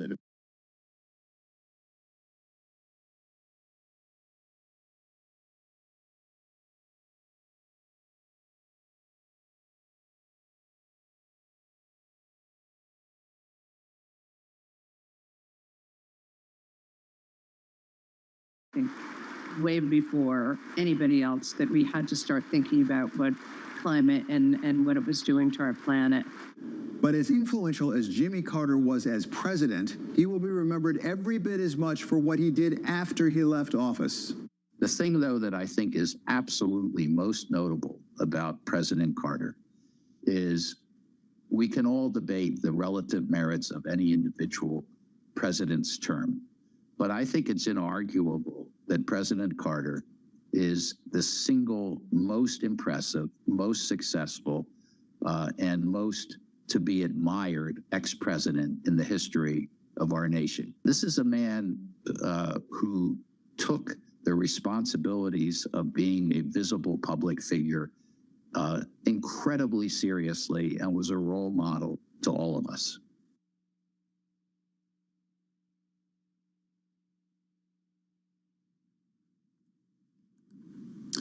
And current President Joe Biden designating January 9th as a national day of mourning for former President Jimmy Carter. Carter died at his home in Georgia yesterday at the age of 100. Terry Haynes of Pangea Policy joins us right now to help reflect on the life and legacy of Jimmy Carter. A lot of important dates there. We talk about January 9th being a day of reflection and remembrance. Of course, his birthday, October 1st, back in 1924. His death, of course, on December 29th. But I want to start, Terry, with July 15th, 1979. That was the day that Carter gave that famous malaise speech. And just a few weeks after that, appointed Paul Volcker as chairman of the Fed to fight what at the time was just an almost unprecedented level of inflation that this nation was facing, a level of inflation that for years he didn't necessarily get credit for taming. Oh, I think that's absolutely true, Romain. Good morning to you and Critty. I think it's absolutely true. You know, I said to markets this morning, I think they should all thank and remember Carter for the crucial role that he played in breaking the back of inflation over several years. I mean, that was as well as not only appointing Paul Volcker, but defending Volcker personally and Fed independence through his term, something which President Reagan also did at no small political cost to Reagan, even though he eventually got the benefits out of it. You know, that set the stage for not only the great markets runs that we've seen, even through great geopolitical crises, health crises like COVID, a bunch of other things, but also set the stage in helping the United States win the Cold War by boosting the relative economic strength of the United States against the Soviet Union at a crucial time. It's kind of interesting to read some of the biographies of Carter, particularly some of the ones that have come out over the last decade or so that have really painted him, I think, in a much better light than maybe how the country viewed him back in 1980 when he lost to Ronald Reagan. And I am curious that if it weren't for the hostage crisis in Iran, the oil embargo, and of course, the level of inflation, is it possible that he might have been reelected in 1980? Oh, sure, absolutely. The President Reagan's run, the then candidate Reagan's run began fairly late, and Carter was absolutely bedeviled by a lot of these policies. I've met President Carter, but I was privileged to know a lot of the people that were his senior aides, most prominently, including Jody Powell, who I knew decently well, and so got a window into a lot of these things. And Carter's strengths turned out also to be some of his weaknesses. The mulishness and commitment that he showed to Volcker, which made such a huge difference for the country, even today, was also in large part what helped bring him down. He had a split in his own party that led to a primary challenge from Ted Kennedy. He had a revitalized right under Reagan that ultimately swept him out of office. And he also was guilty of probably too much candor in talking to the American public about things like delays that you bring up that led to the impression that he was either out of control or unable to respond effectively. So, Terry, that's a lot of the domestic story. Let's talk about his record internationally, his foreign policy record, the Camp David Accords, his role in the Panama Canal, even boycotting the Moscow Olympics as well. These are all flashpoints that are just as relevant today as they were during his tenure as president. What does Donald Trump take away from that? Are there lessons to be learned? Absolutely. And the first lesson to be learned, I think, is that the presidency has limits.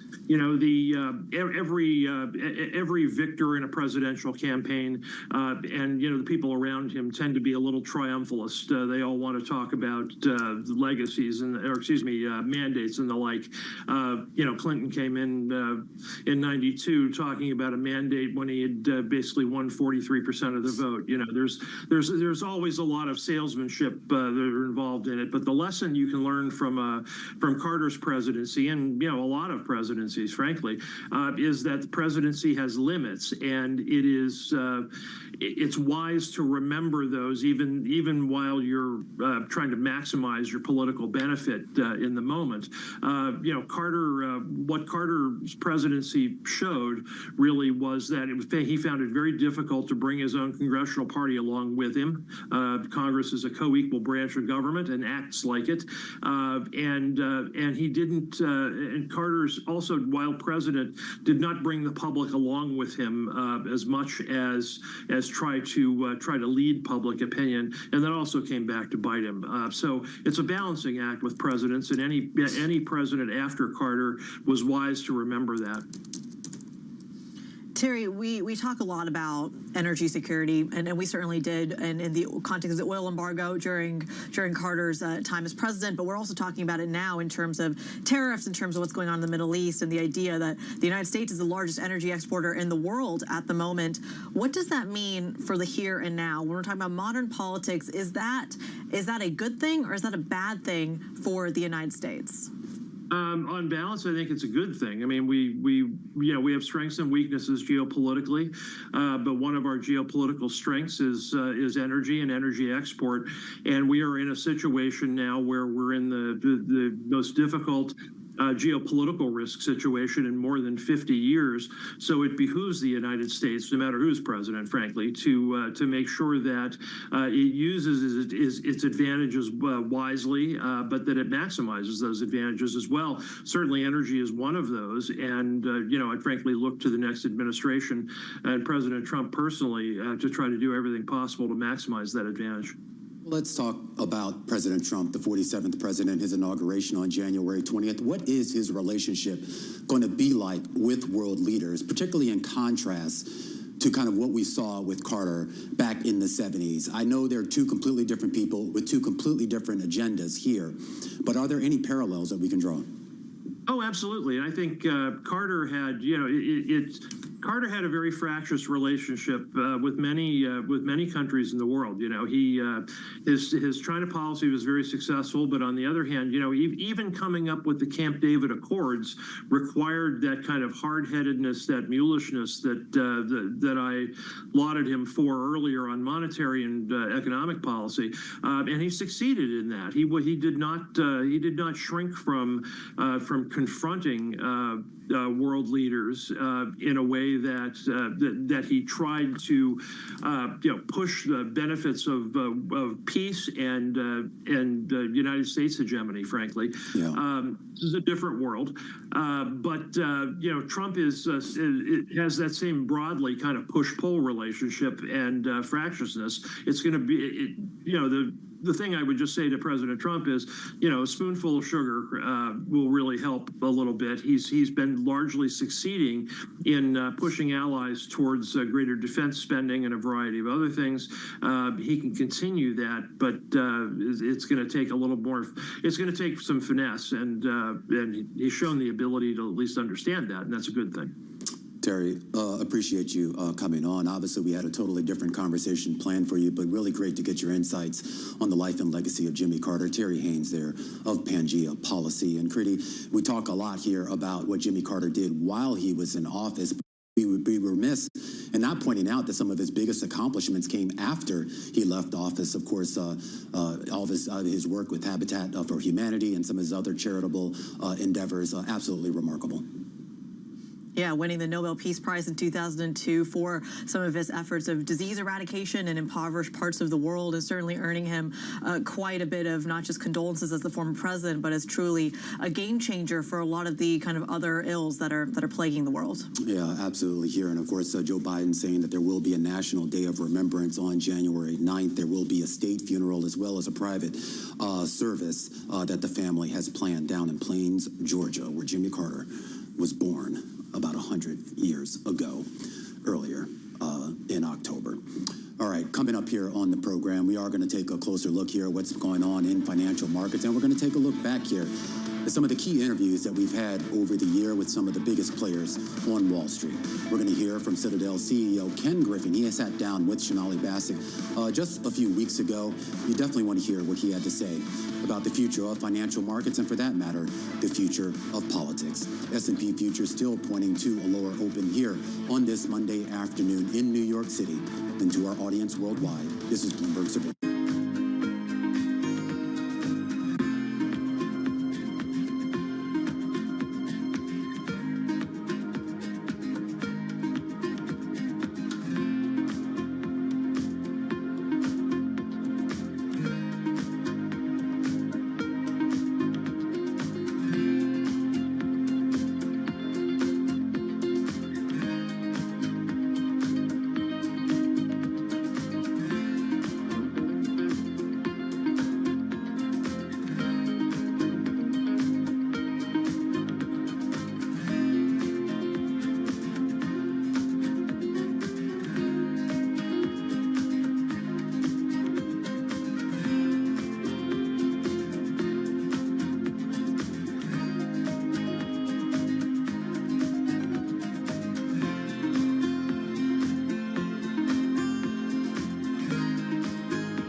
Do you think it'll be the case where someday you will be an investment committee or I'll be an investment committee and we just apply AI, decide whether it's a good deal or not, or we're not going to be there anytime soon? I don't think we'll be there in the near term. And David, because, being on investment committees, there's the analytics of the math, there's the people, and then there's judgment. So analytics of the math, I think AI will help us get way more refined. Right now, we have analysts building models upon models. Our typical investment memo is 86 pages. So we could refine that down very, very seamlessly to pieces. The people aspect to it, to make a judgment call on, do I believe this entrepreneur is going to go the next mile? Do I believe that the background of the entrepreneur, who they are, what they stand for, their values, their family, that's the harder one. I think AI is going to take some time to get there. And then the final piece ends up being judgment. And I don't believe we've seen anything yet that gives us a sense of judgment that we're able to apply.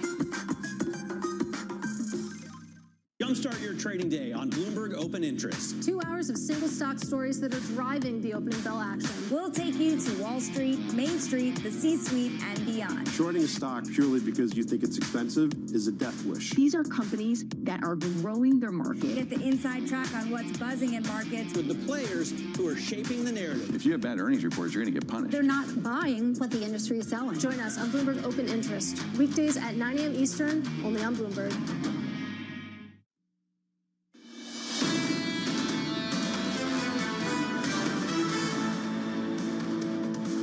Welcome back to Bloomberg Surveillance. Romaine Bostic alongside Kriti Gupta filling in today for John Farrow and company. A quick check of where we stand in U.S. futures, pointing to a lower open, potentially a third straight day of declines for the S&P 500 and what is still going to be a phenomenal year here on this penultimate trading day of the year.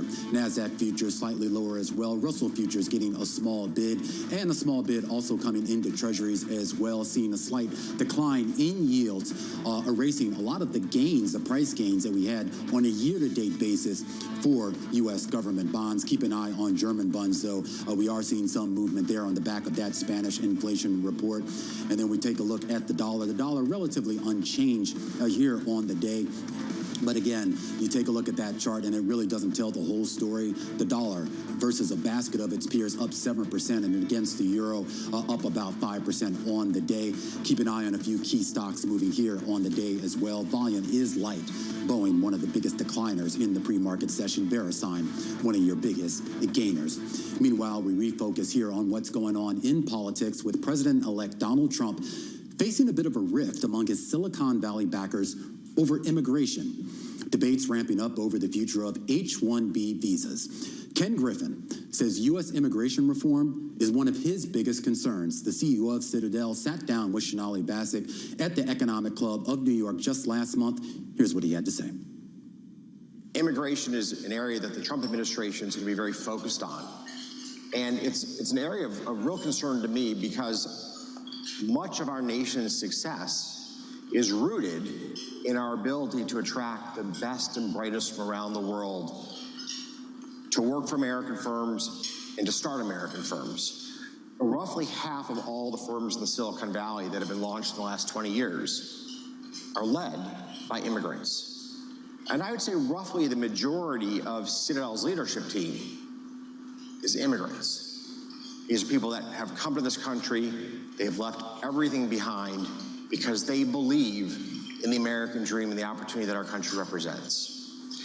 And yet, I think everyone agrees that the chaos on the southern border represents a broken immigration policy, where there's very little control over who comes into our country, whether they come here to pursue the American dream or for more nefarious reasons. I think there's widespread agreement across our country that we need to secure our southern border and that we need a far more orderly structure for immigration to America. So this has been a really important voice that the American voters have delivered to Washington.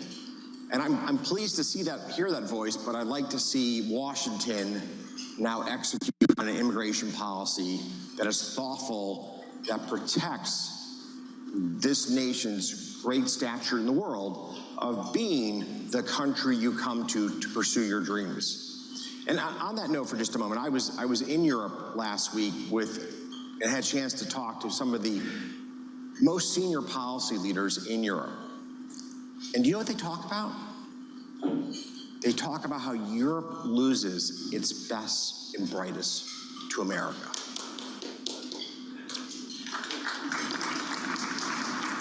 They talk about how the Europeans have had a number of just absolute world-leading minds in AI, and how virtually all of them have left to come to America. We need to keep that position in the global war for talent. The second area that's very front and center on the minds of the American people is inflation, which I think ties into the economy holistically. And I think that for most voters, it's not clear what the right economic policy should be with a very fine, pointed pen.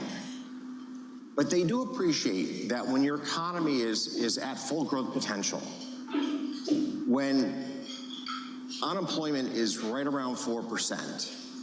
That is about as good as the economy should be, and yet inflation was running hot, and our deficit was running roughly 6 to 7%, which is a number that you would have last seen, obviously, during the COVID pandemic, and then prior to that in World War II. So at a moment in time where the U.S. fiscal house should have been looking pretty strong, or in other words, our deficit, in the Clinton days was actually a surplus when the economic environment was similar. When the deficit should have been closer to zero and was running closer to 6, 7%, the American voter knows something's wrong in Washington.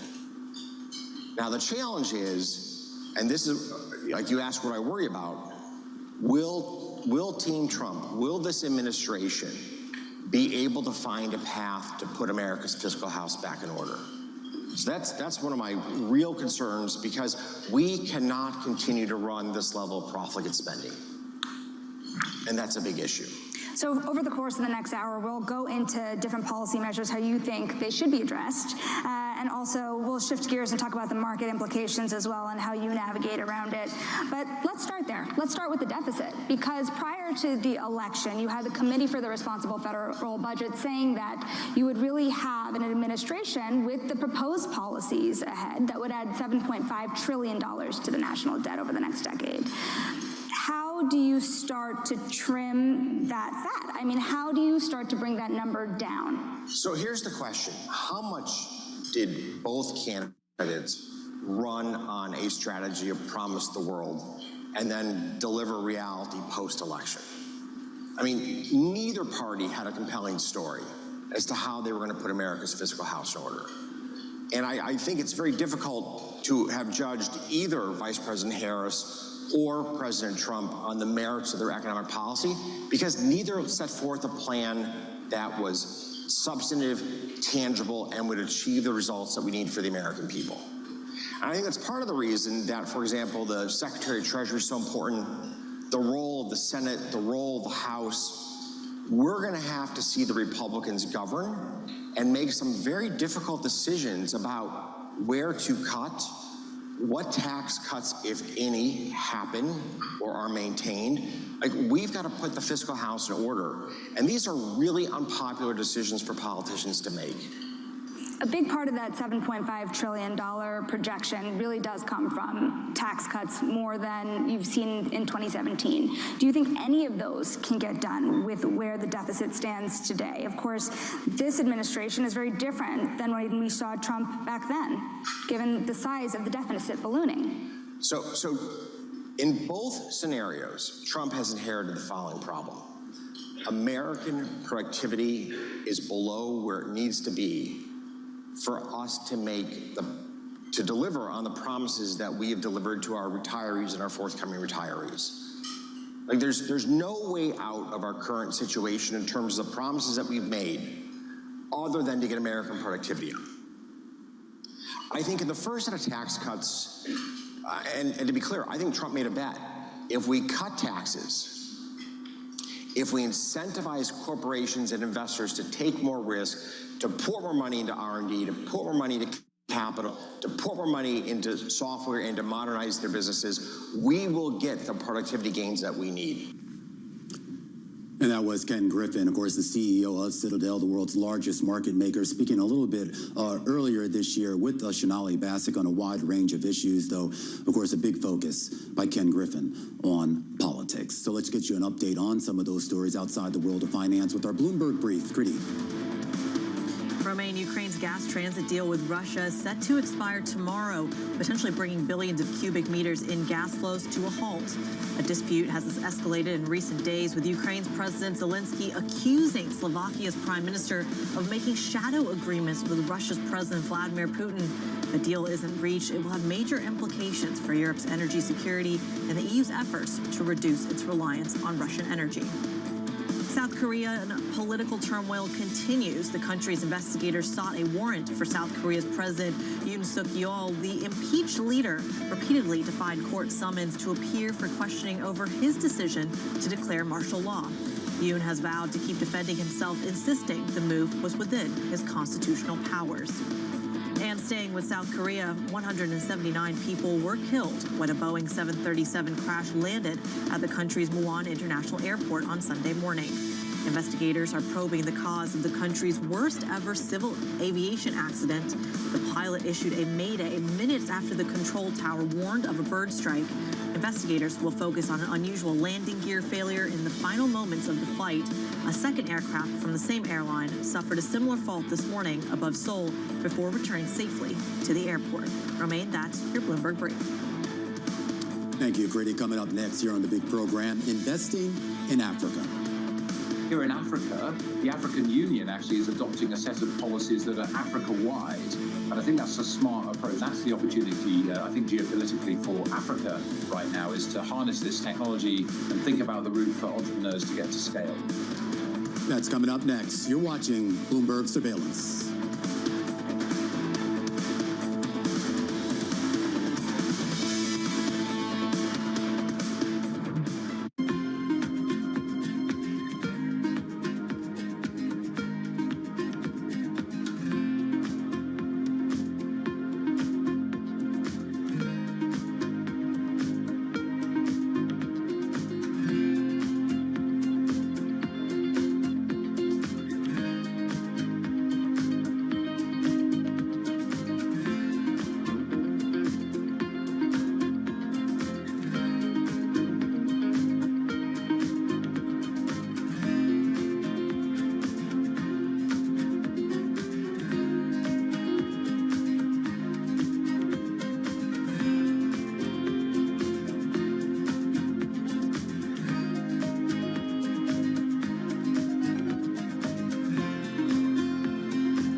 We should talk about how we really can imagine how we use this technology. You know, I talk to doctors, I talk to, biochemists, I talk to teachers, I talk to artists, I talk to, farmers. There's so many ways we can imagine using this. There's so many ways we can use this to make people's life better, work better. I don't think we talk enough. We are talking about gloom and doom, and it's also just a few people talking about gloom and doom, and then, the media is amplifying that. I don't know what you're talking about. Yeah. I don't think we give enough voices to people who are actually out there in the most imaginary way, creative way of trying to bring good to the world using AI.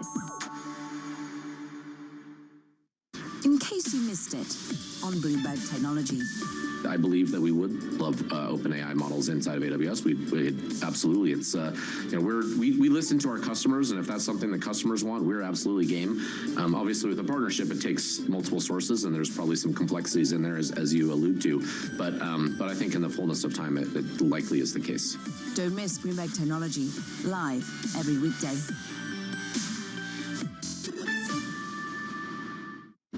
As we spend some time here on the broader presidential race. Let's focus in on European politics. Makes you wonder how politics might play out. Get your fixed income fix. Watch Bloomberg Real Yield every Friday at 12 p.m. Eastern, right here on Bloomberg. Context changes everything.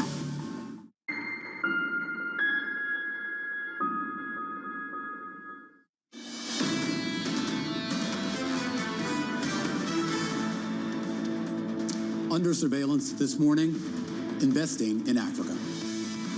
Here in Africa, the African Union actually is adopting a set of policies that are Africa-wide.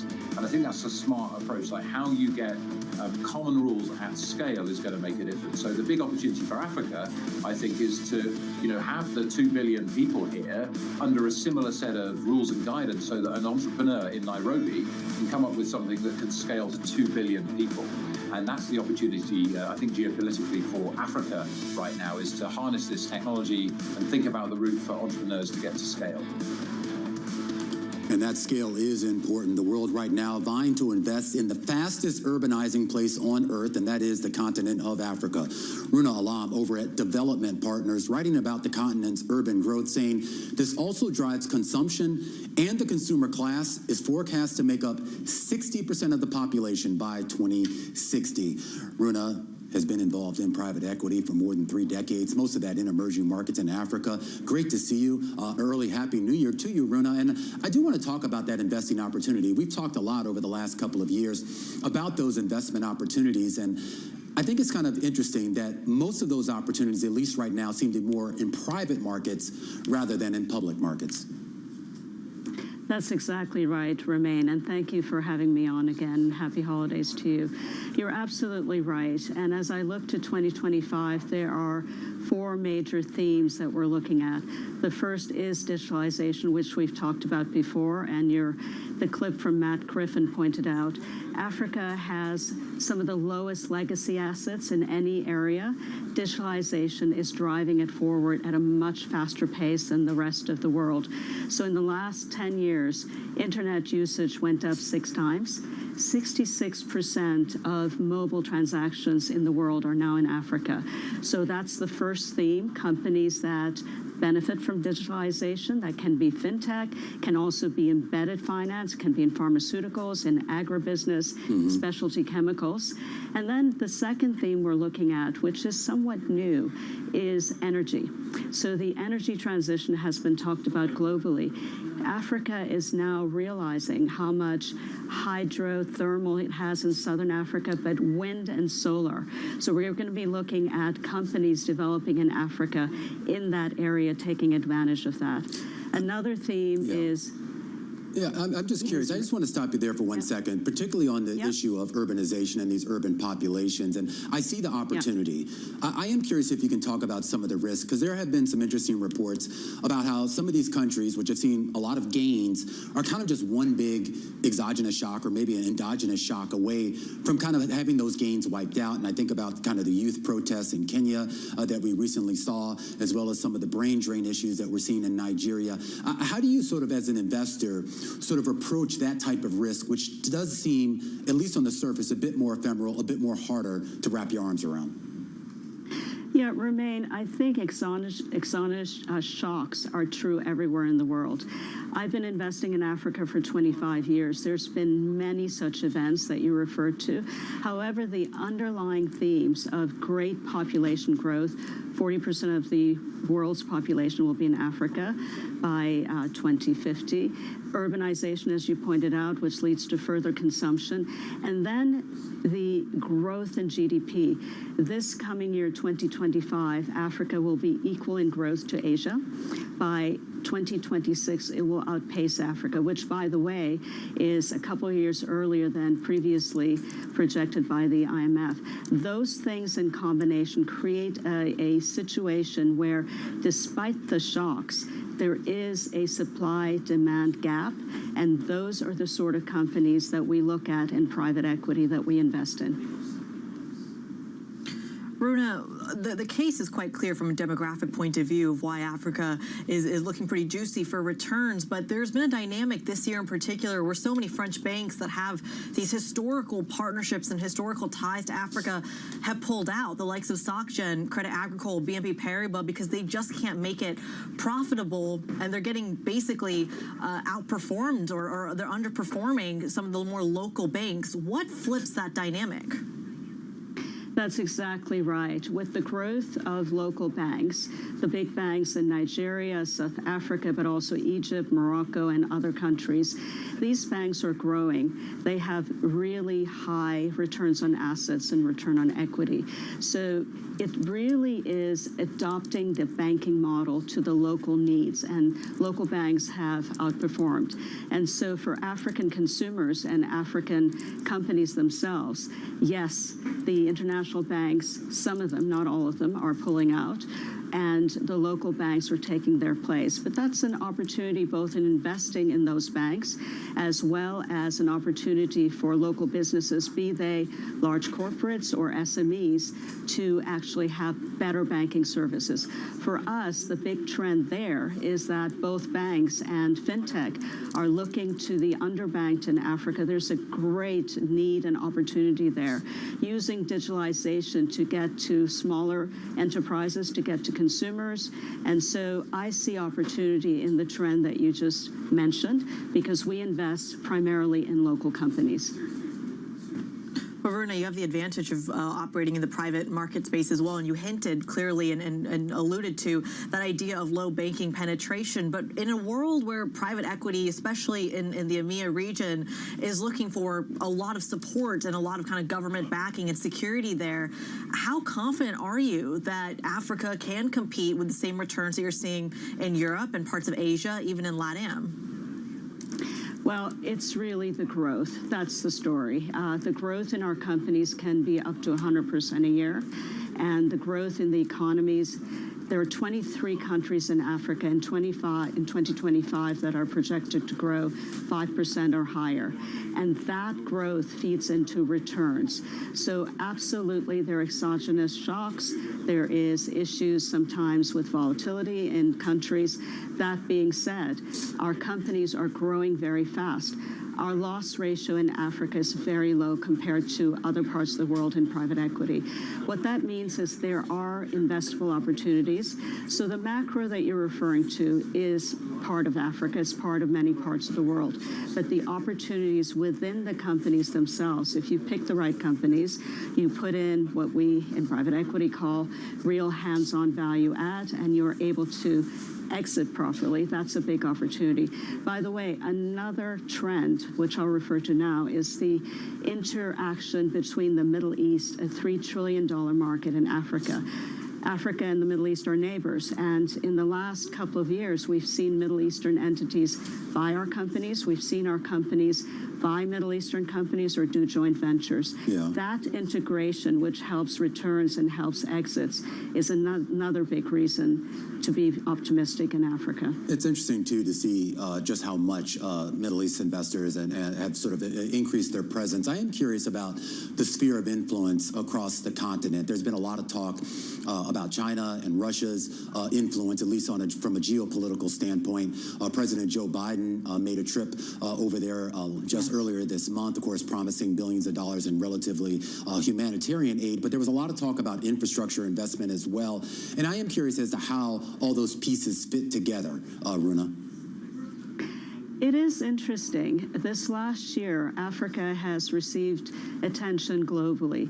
So if you look at the following things, Africa now, the African Union has a permanent place in the G20. South Africa is the current president of the G20. The G7 have created a initiative called the Build Back Better World, where the EU and the US are set to invest in Africa. And of course, there's China's Belt and Road Initiative. A lot of attention. The EU and the US are also pledged to really support the Lobito Corridor, which is the corridor from Angola to the Copper Belt. And so all of these things are playing into the fact that Africa is coming into its own as a geopolitical power on its own right. And that is getting attention, which we think a lot of investment follows once that attention is there. One other interesting aspect I've seen with regards to investing in Africa, and this probably applies a little bit more to public markets than private, but it is this search for kind of the big beneficiaries of artificial intelligence, a trade that you know has been very concentrated in the U.S. and concentrated among just a couple of big companies like NVIDIA and Microsoft. There was an interesting note out by AQR, Cliff Asness's firm, just a little while ago, talking about how the next big investable opportunity in AI is going to be in emerging markets and specifically in sub-Saharan Africa. You're absolutely right. And that is the same trend, the continuation of the digitalization trend. If you look at our companies, we've been focused on the first level of digitalization, which we started around 2020, around the COVID period, where all companies had to digitalize. This year and going forward, we're focusing on AI because that's the next logical trend. The more sophisticated companies get, again, very low legacy assets compared to the rest of the world, the more concentrated and better they get at reaching consumers in an intelligent way, the better companies are in creating revenue and increasing EBITDA. So I expect AI to be part of the whole ecosystem in Africa over time, and starting with the larger companies. But also in Africa, we now have a venture capital area, and that is also highlighting AI, use of AI in some of the business models there. So yes, I do expect AI to have a bigger impact over time in Africa than most other regions of the world. Well, Runa, one of the key pieces of that AI story, even in the United States or in the UK and in Europe, is this idea that you need a talent pool to keep that going. You need a talent pool who can not only create that technology, but sustain it. Does that talent pool exist in Africa, in sub-Saharan Africa, in South Africa, in other kind of hubs in the continent? Yes, there are 4 major hubs where the undersea cables landed several years ago first, which is Egypt, Nigeria, Kenya, and South Africa. That's where the talent pool, engineers, computer scientists exist. Without a doubt, there has to be more training throughout the continent and in those hubs also in AI. But we're seeing quite a lot of young people going into these areas. We also see diaspora coming back. We have a company called MoneyPoint, which is in fintech, and it's headed by a Nigerian who actually is diaspora also, working on the continent, now having created a unicorn. Yeah. Very good example of talent, Africans looking at Africa and local talent being developed. All right, Runa, I have to leave it there. Always wonderful conversation. We'll catch up with you in 2025. Runa Alam there over at Development Partners International, conversation about investing in emerging markets and investing in Africa. As we take a quick check here, Kriti, right now, what's going on in the commodity space. Kind of an interesting year for oil. We talk about how crude oil, at least Brent crude, started the year with like a 15% rally. It's relatively unchanged on the day, but more importantly, down 4% on a year-to-date basis now, so we're erasing all of those gains. Though you see the flip side of that, coffee and gold down on the day, but both sitting on phenomenal gains, Kriti, on a year-to-date basis. Yeah, it's a pretty fascinating one. 74 handle on Brent crude. How much of that changes if you're pricing in an inflation uptick, Romain? Kriti Gupta over there in our London bureau. Romain Bostic here in our New York headquarters. A lot more coming up on Bloomberg Surveillance, including Cameron Dawson. From the beating heart of global finance, economics, and politics, and wherever newsmakers are moving markets, Bloomberg brings you conversations that allow for deep discussions and important insights. What do you think the future is for inflation? Is this a new normal? Are markets too optimistic? How do you worry about the things that are outside your control? How does the current fighting completely stop? I'm Francine Lacroix, and this is The Pulse, every weekday only on Bloomberg. DraftKings hit a milestone in the second quarter of 2024. For the first time as a public company, it turned a profit. Is this a new era for DraftKings? There's an inflection from when you're cash flow negative and you're operating off of equity raises from the past to when you're self-funded and you're cash flow positive and able to control your destiny a lot more. You've had your first quarters of profitability now. Does that take pressure off? Does it increase pressure? I think it increases pressure. I mean, once you start making profits, people expect you to make more, and all of a sudden you're valued on a multiple of those profits as opposed to the theoretical what could be. So very important, I think. When you're cash flow negative, you've sold a vision of what the company should be working on, and you're very focused on working on that and delivering against that. When you've pivoted to profitability, the world of what you can work on is a little bit open, and there's a lot of different ideas, and it requires more focus than ever to make sure that you are prioritizing on the most important things that are going to deliver the most value. DraftKings' solid standing in a booming sector gives them the luxury to play the long game. They're not under pressure to cut costs. When you have really strong revenue growth, you don't need that. If you look at where we are today and where we want to be and where we believe we will be, the vast majority of the incremental EBITDA is not coming from any cost reduction. It's coming from increased revenue. We don't feel like we need to cut costs because we're growing our revenue so much. We want to grow our revenue into our existing cost structure, and there's no need to reduce the cost as long as we're being efficient with what we allow our cost growth to look like. The countdown is on. Everything you need to get the edge at the end of the market day. Big tech earnings kick off later this afternoon. Gilead is coming out right now. We have Take-Two numbers. Back to the markets, right? Our bread and butter. NVIDIA is one of the best stories in the tech space. That actually matters a whole lot more. It might shock some of your viewers. You're watching The Close. Get ahead of tomorrow's trading with The Close, weekdays on Bloomberg. Context changes everything. Bloomberg has the Fed decision under surveillance with the fastest coverage and exclusive analysis, including Powell's press conference. Nobody covers the Fed like Bloomberg. The Middle East and Africa regions are home to some of the biggest deals and fastest growth in the world. Vibrant resources and high-yield investment opportunities abound. I'm Jumana Versace. Join me on Bloomberg Horizon's Middle East and Africa for the stories, newsmakers, and insights shaping the decisions of traders across this exciting region. We're scaling up at incredible pace. This region is growing so rapidly. The opportunity is really huge. Only on Bloomberg. Context changes everything.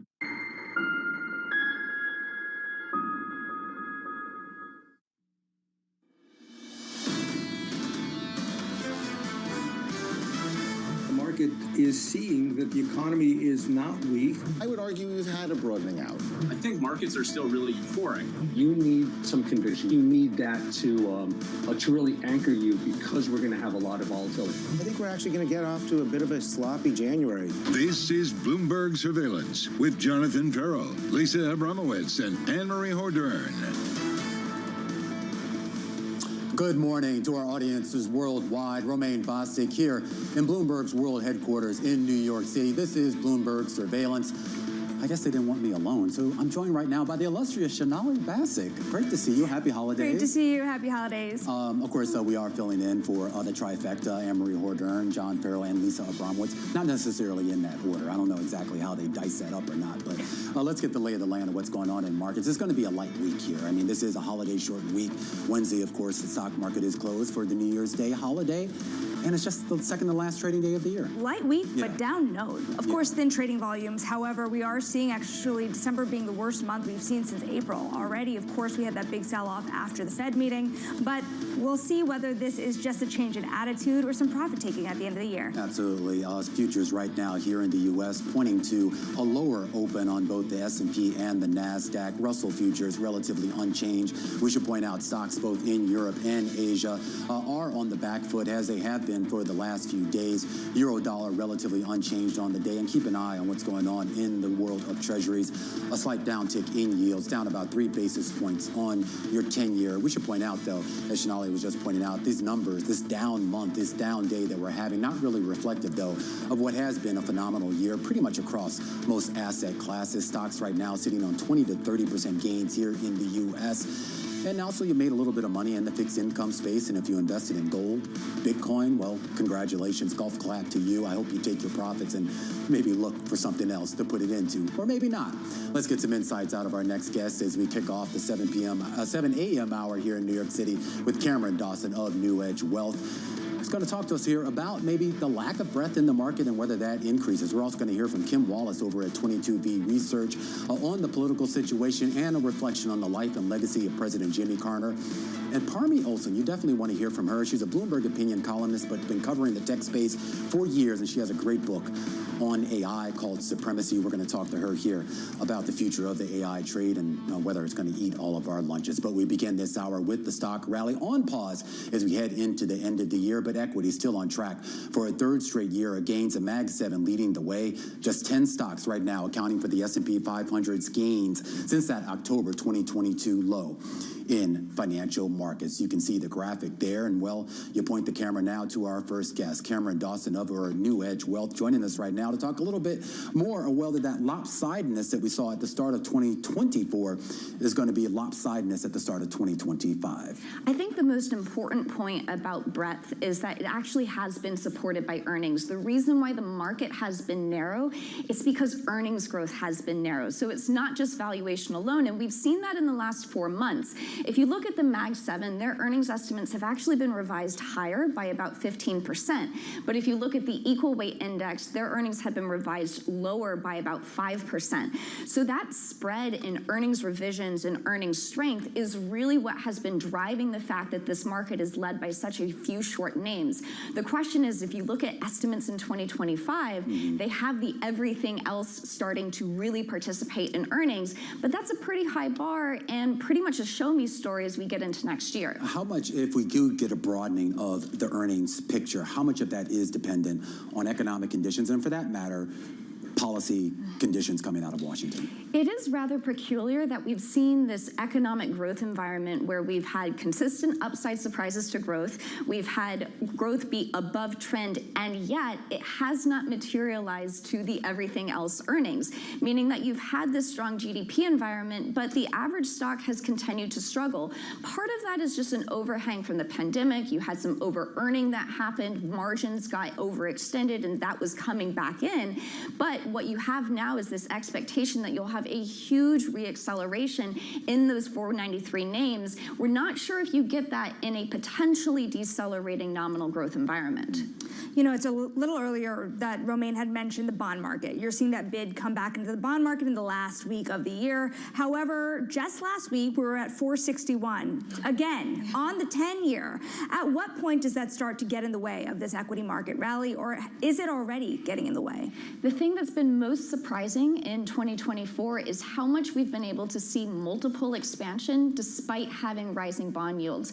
If you look, forward multiples for the S&P 500 are up about 17% over the course of the year, and that's with a bond market that has seen this constant pressure and rising yields. So at a certain point, is a 22.3 times forward multiple consistent with a bond yield at 4.6%? We always have to remember that valuations are a very poor timing tool, but we're getting to a point where equity risk premiums are incredibly narrow, incredibly tight. So as equity investors, you're not necessarily getting well compensated for the added risk. But even if you believe that the reason yields are higher is because of strong economic data, then does that mean that any vulnerable economic data could set the market a little haywire? I think that is a really good point, is that if you're looking at things like credit spreads being ultra tight, valuations being so high, it's not contemplating any kind of growth slowdown. So if you were in an environment where you're seeing growth estimates get cut versus getting raised, that would be a challenge to valuations. We think the most important charts over the last 2 years is GDP estimates for 23 and 24. It has been a constant climb upwards. And if that starts to go in the other direction, meaning we're talking about GDP estimates needing to be revised lower, that's a very different market mood. I am curious, though, too, when we talk about the expectations for economic growth, and we've seen what the market expects, what economists expect, we've even seen what the Fed expects. It's healthy. It may not be, gangbusters, but it seems like a healthy enough foundation. So why is there still some trepidation in the market, particularly when it comes to, like I said, mid caps, small caps, the types of companies that would benefit from a stable economic environment? Well, I think first on the economic growth expectations is that recession risk has been effectively completely priced out of the market. I forgot about recession. Does that happen? No. But also it's been priced out of the psyche. Yeah. If you go back to Powell's comments from a couple of weeks ago, he talked about how great the economy was and how optimistic he was about future growth. So if there's one thing... Did you believe him? Well, it does make us a little bit nervous if we're not considering any kind of downside risk, mostly as we're starting to see some signs of things like continuing claims last week continue to march higher. When it comes to small caps and mid caps, we have to acknowledge that it really is about the balance sheets. It's about interest rates being so high, and that there was this notion of survive until 2025 because Powell is going to bail you out. We're going to get interest rate cuts. If those don't come, then we have that balance sheet interest cost pressure that remains. So in the realm of stocks, and if I say the word value to you, what does that even mean right now? Is there value to be found in this market? Value isn't necessarily dirt cheap at this point, but we do know that the relative performance has been so abysmal that it's likely primed for some kind of snapback. Jeff DeGraff pointed out this morning that the value relative performance has been in about 6th percentile, so very, very depressed. The question is, does that start to rotate in the other direction that is sustainable? And that's where it comes back to earnings, meaning that you can see a snapback in value simply because it's underloved and under owned. But is that snapback lasting more than, let's say, 2 weeks? And that really is when it comes down to the earnings line, because those have to deliver for it to be more than just a flash in the pan. You know, speaking of value, a lot of investors have been trying to rotate out of those high flyers, those big tech stocks, out of NVIDIA, for example, and take on... Not NVIDIA. Not NVIDIA. You have seen some of that pullback here and there, but, you know, if you think about the way that people are rotating, there is not a consensus. You've seen that small cap trade, you've seen some value, you've seen some rotation into different sectors as well. How do you play it? What is the most sustainable rotation at this point? We think it's the steady hand of quality that remains still very, very important. Over the last 4 months or so, you've seen a big surge in low quality, high beta, high momentum kinds of names. And so we do think that the best way to be able to take advantage of these rotations is to continue to focus on things like high free cash flow, good return on invested capital, good balance sheets. They're getting left in the dust a little bit recently, but we do think over the long term that quality is the way to go. It's people pulling out their EQS screens on their Bloomberg terminal and running those terminal charts. Hey, listen, do you want to go back to something you'd said earlier about GDP growth? Because so many investors are looking here at the way the Trump administration will tackle, of course, the reorganization of the government. Now we're talking about DOGE more and more on this program, aren't we? And do you believe that that could cut into growth if we don't see the same type of fiscal stimulus that we've seen the last couple of years? I think it's a really important point, which is that fiscal has been a big contribution to overall GDP growth. And so if you start pursuing something that looks like austerity, it might be beneficial in the long run if we want to talk about budget deficits and balanced budgets. But in the short run, there is pain that you have to have for that gain. So it could be that if we actually are able, and that's a big if, to rein in some of the spending and do some reorganization of government, that could detract from overall GDP growth. We saw that the last time we went through a balanced budget kind of outlook, post-sequestration, it was a drag on growth. So it is an important watch point. Yeah, and it's a good point, too, because I think a lot of people kind of forget just how much government spending contributes to the growth of the economy. And it gets to this idea as well about the kind of bifurcation, how you have kind of a higher-end consumer, if you will, higher-income people, I should say, that appear to be doing well. You have people in the middle and the lower end that, at least anecdotally, still seem to be struggling. And there was some interesting data that we just got out today about credit card delinquencies rising, particularly amongst lower-income folks.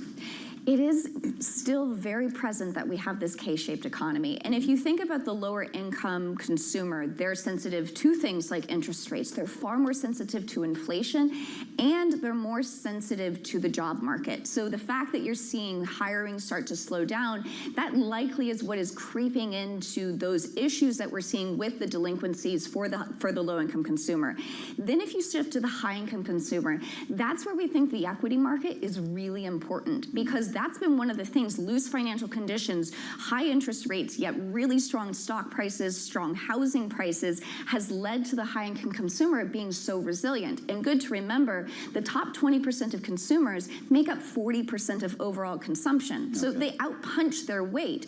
And so if you start to see equity market weakness, and that's an if, but if you start to see it, that could be one thing that could cause that high-income consumer to begin to pull back. I should just point out, I did my economic part this holiday season. I haven't seen my credit card statement yet, but I'm sure it'll make me weep when I get it. Yeah, I'm not excited to see it. The holiday seasons are always tough. You know, the credit card delinquencies are a great point. The other reason to look at them is because weeks away we have earnings season starting once again. And if you're starting to see credit card delinquencies rise, do you start to worry about the banks again, or do you shrug it off because the yield curve is steeper and rates are staying high? Yeah, it's a really good question, is that there's also this notion that the banks are going to see the benefit of a big IPO and M&A cycle. That could be a bit of a hope. We are seeing good performance out of recently IPO'd stocks, at least over the last couple of months. So maybe that's something that can defrost the ice that has been present for the last 2 years within that part of the market. But I think it is an interesting point, which is that markets have effectively priced out some of this credit risk, saying that the economy is strong, so we don't need as much compensation for credit risk. But you're starting to see some pockets of weakness. And if rates remain high, we can't forget that you have a big refinancing cycle that starts in 25 and into 26, and maybe that starts to pinch some of these borrowers. All right, Cameron, going to have to leave it there. No better way to close out the year than a conversation with Cameron Dawson, the CIO over at New Edge Wealth. All right, let's get you an update on some of the big stories moving around the cycle this morning. Shanali Bassick with our Bloomberg Brief. The U.S. economy defied expectations and remained solid this year despite uncertainty around the presidential election, elevated interest rates, and a cooling labor market. The American consumer was the main driver of the economy's resilience, with household spending advancing 2.8% in 2024, supported by wage growth and household wealth. However, cracks have emerged, including struggling housing and manufacturing sectors, rising delinquency rates, and stalled progress towards the Fed's 2% inflation target. Watching gold heading for one of its biggest annual gains in the century, nearing a 27% advance that has been fueled by U.S. monetary easing, sustained geopolitical risks, and a wave of purchases by central banks. Other metals have had a mixed year, with base metals seeing modest gains, iron ore tumbling 28%, and lithium experiencing a second annual decline. Also watching Elon Musk making waves as he weighs into international politics. The world's richest man doubled down his support for the far-right alternative German party 2 months ahead of the country's elections. Musk wrote the party was the last spark of hope for Germany in an opinion piece in a German newspaper. And that's your Bloomberg Brief from me. All right, we're also keeping an eye on former President Jimmy Carter. Jimmy Carter stands as a model of what it means to live a life of meaning and purpose, life of principle, faith, and humility. I see man not only of our times, but for all times. Someone who embodied the most fundamental human values we can never let slip away. A reflection on the life and legacy of Jimmy Carter, that's coming up next. You're watching Bloomberg Surveillance.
To the world of business, Joe Matthew and Keely Lines deliver news, insight, and analysis live 2 times a day every trading day.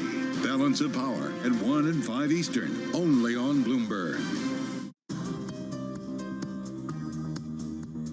It's the countdown to the market open as we bring you the first trades across Europe. We'll debate the most important stories and what will drive the big investment decisions throughout the morning. I'm Guy Johnson. I'm Kriti Gupta. And I'm Anna Edwards. Join us every weekday morning for the opening trade, live at 7 a.m. here in London. Only on Bloomberg. Context changes everything.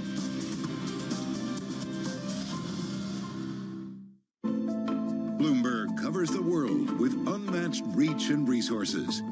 From more than 120 countries, the moment news breaks, 24 hours a day. Bloomberg. Context changes everything.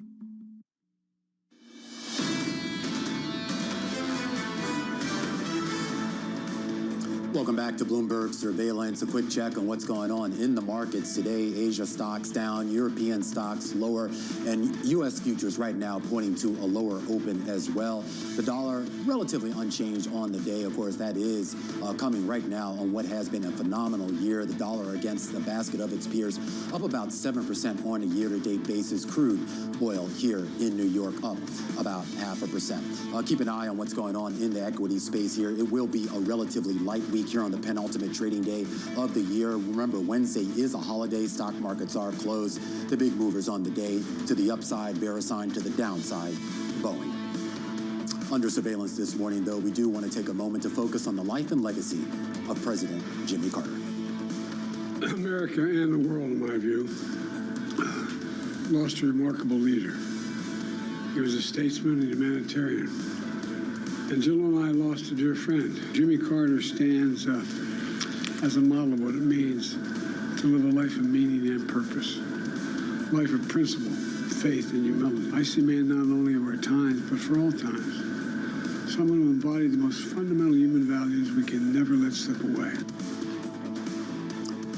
President Biden among the leaders remembering the life of former President Jimmy Carter. He died on Sunday at the age of 100 at his home in Plains, Georgia.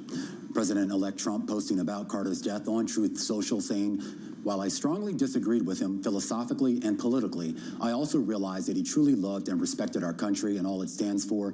He called Carter a truly good man who will be greatly missed."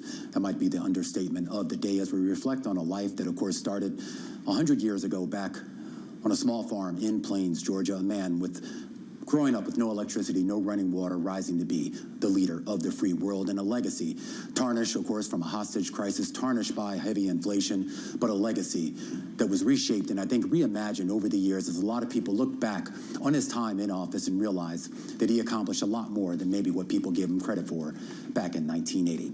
Kim Wallace, not only covering politics over at 22V Research, but quite the historian himself, about our leaders and about the legacy and how those legacies can change over time, Kim, as we have more time to really process not only what these presidents did in office, but the long-term impact of that. And I'm wondering if you could maybe start with some of those policies that were quite unpopular when Carter put them in place in the 1970s. But over time, we kind of saw the wisdom of what he was trying to do.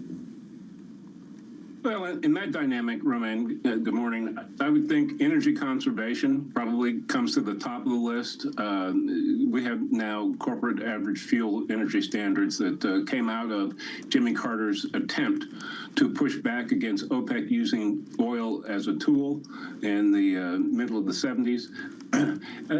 To various degrees of success, but nonetheless, the man, a nuclear physicist, pointed out that energy independence of the U.S. 50 years ago was an important domestic policy and geopolitical objective.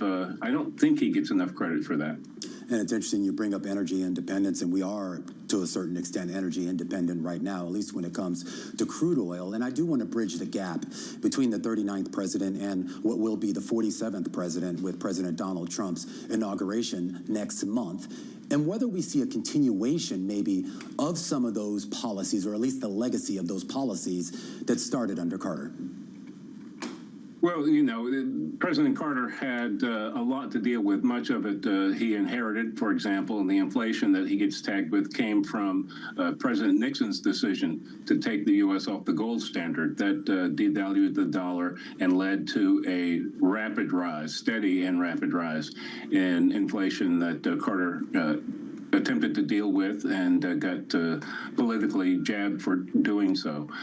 In terms of energy conservation, you know, it's not now just an aspiration and it's not an objective. It's actually an investment vehicle. And so I think of all the protections coming to what's known as the IRA program, climate science that was passed in 22, is the fact that you have a lot of mayors and governors around the country, particularly in the middle of the country, who support the program strongly because of the investment it's bringing to their areas.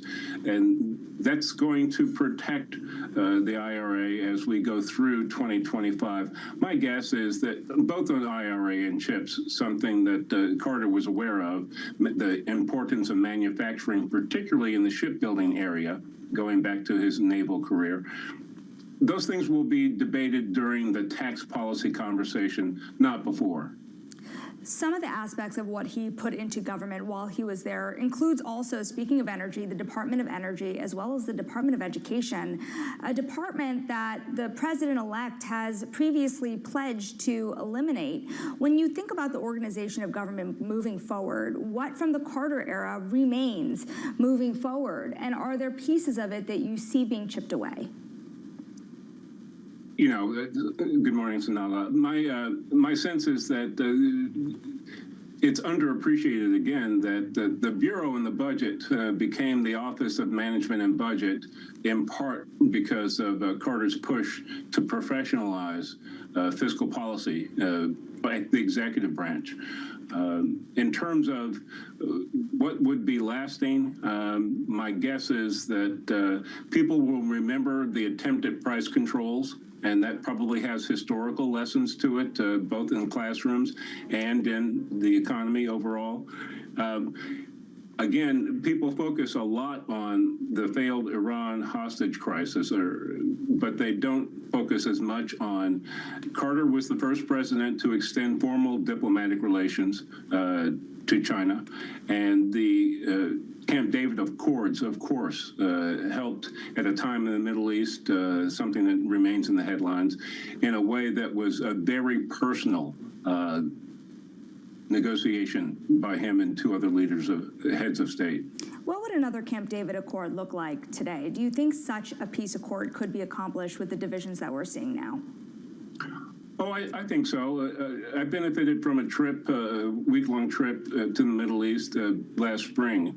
I was struck in speaking with a lot of asset allocators, other types of investors, both portfolio and direct, at the impulse of capital to geopolitics in the region now. This is, of course, the UAE, Saudi Arabia, Qatar. My sense is that the accords, the Abraham Accords that then President Trump got going and President Biden followed through on or attempted to, still has life to it. That what's happened in the Middle East in the last 6 months has been shocking, frankly, and resets opportunities in the Middle East, and the regional players there are much more interested in growing, accumulating, allocating capital than episodic war. My sense is that in the first half of next year, there'll be another opportunity, clearly, after a lot of death and destruction, regrettably. There'll be an opportunity to reset the Middle East among the 3 or 4 major players in the region away from these hostilities. All right, Kim Wallace over at 22V Research. We'll catch up with you in 2025 to look at the life and legacy of former President Jimmy Carter. When we come back, we're going to take a closer look at the world of artificial intelligence. A conversation up ahead with Parmi Olson. She's the author of the book Supremacy, AI, ChatGPT, and the Race That Will Change the World. You're watching Bloomberg Surveillance.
Top names at the Fed are on Bloomberg. The median projection is 2 rate cuts next year. That makes sense to me. But we have to remain agile. Every meeting is live from the standpoint that you're debating, you're discussing, you're thinking what's the right level of policy. But my projection is that it will take many fewer rate cuts next year than we thought. But I'll watch the economy and see if that works out.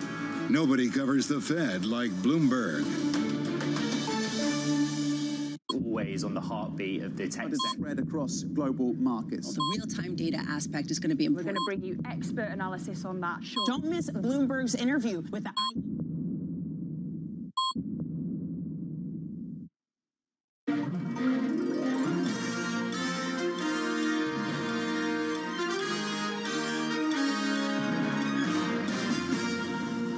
Names that move markets are on Bloomberg. Our budget proposes an additional $3 trillion of deficit reduction over 10 years. And I think that's necessary to make sure that our fiscal path is sustainable.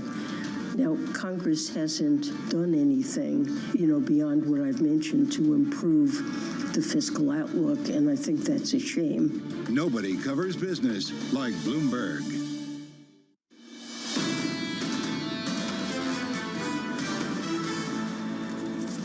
A bit of trepidation heading into the year end. This is Bloomberg Surveillance. Romaine Bostic alongside Shanali Bassick, filling in today for John, Anne-Marie, and Lisa here on Bloomberg Surveillance. Let's take a quick check of the markets. And Shanali, we're seeing S&P futures looking like they're setting up for what is going to be potentially a third straight day of declines. But of course, that kind of belies the fact that it's still sitting on monster gains on a year-to-date basis, more than 20% for the S&P, 30% for the NASDAQ composite. And we talk about some of the individual movers on the day. VeriSign, that's your big gainer in the pre-market trade. Boeing, your big decliner. And take a look at what's going on in the Treasury market, Shanali. A 10-year yield at 4.6. If you had told me we would be at 4.6 a few months ago, I would have said not a chance. A 3 basis point move lower on the day, at the very least. But you have a bid back just a bit. But yes, 4.58. Just incredible, the stunning moves we've seen there. The 30-year, even more so. Almost at 4.80, Romaine, if you could believe it. Most of the price gains right now in the Treasury space have been erased on a year-to-date basis. Not necessarily so in the FX space. The dollar having a phenomenal year up against a basket of its peers. 7% on a year-to-date basis, up fractionally versus the euro here on this Monday morning in New York.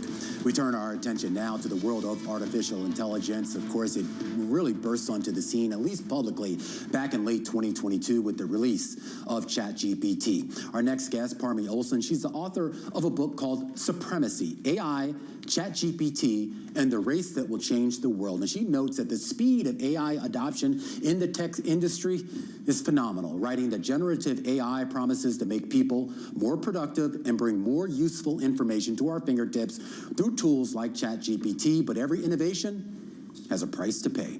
Parmi joining us right now to, well, I guess talk a little bit about those prices. And Parmi, I do kind of want to start out with the evolution of this. And I know AI has been in development for years, if not decades. And for most of us, we only kind of came to our attention just 2 years ago. But I was talking to a big Silicon Valley investor, and he was kind of reminiscing about the internet age and even sort of the computer age back in the 70s and the 80s, and how it really was just a bunch of ragtag researchers, people truly in their garages creating this stuff.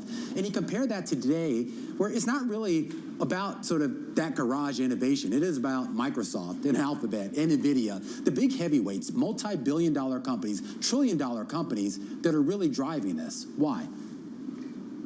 Yeah, and I think it's so interesting to make that comparison with, for example, the dot-com boom or even the original computer boom from the 80s, because, as you say, these were tinkerers, these were people in their garages, but now a lot of the so-called innovation, and it is innovation, is coming from companies that are incredibly well-resourced. We're talking the largest companies in the world whose market caps are in the trillions of dollars, like Microsoft, like Google, or Microsoft as a proxy for OpenAI, which has a 49% investment from Microsoft.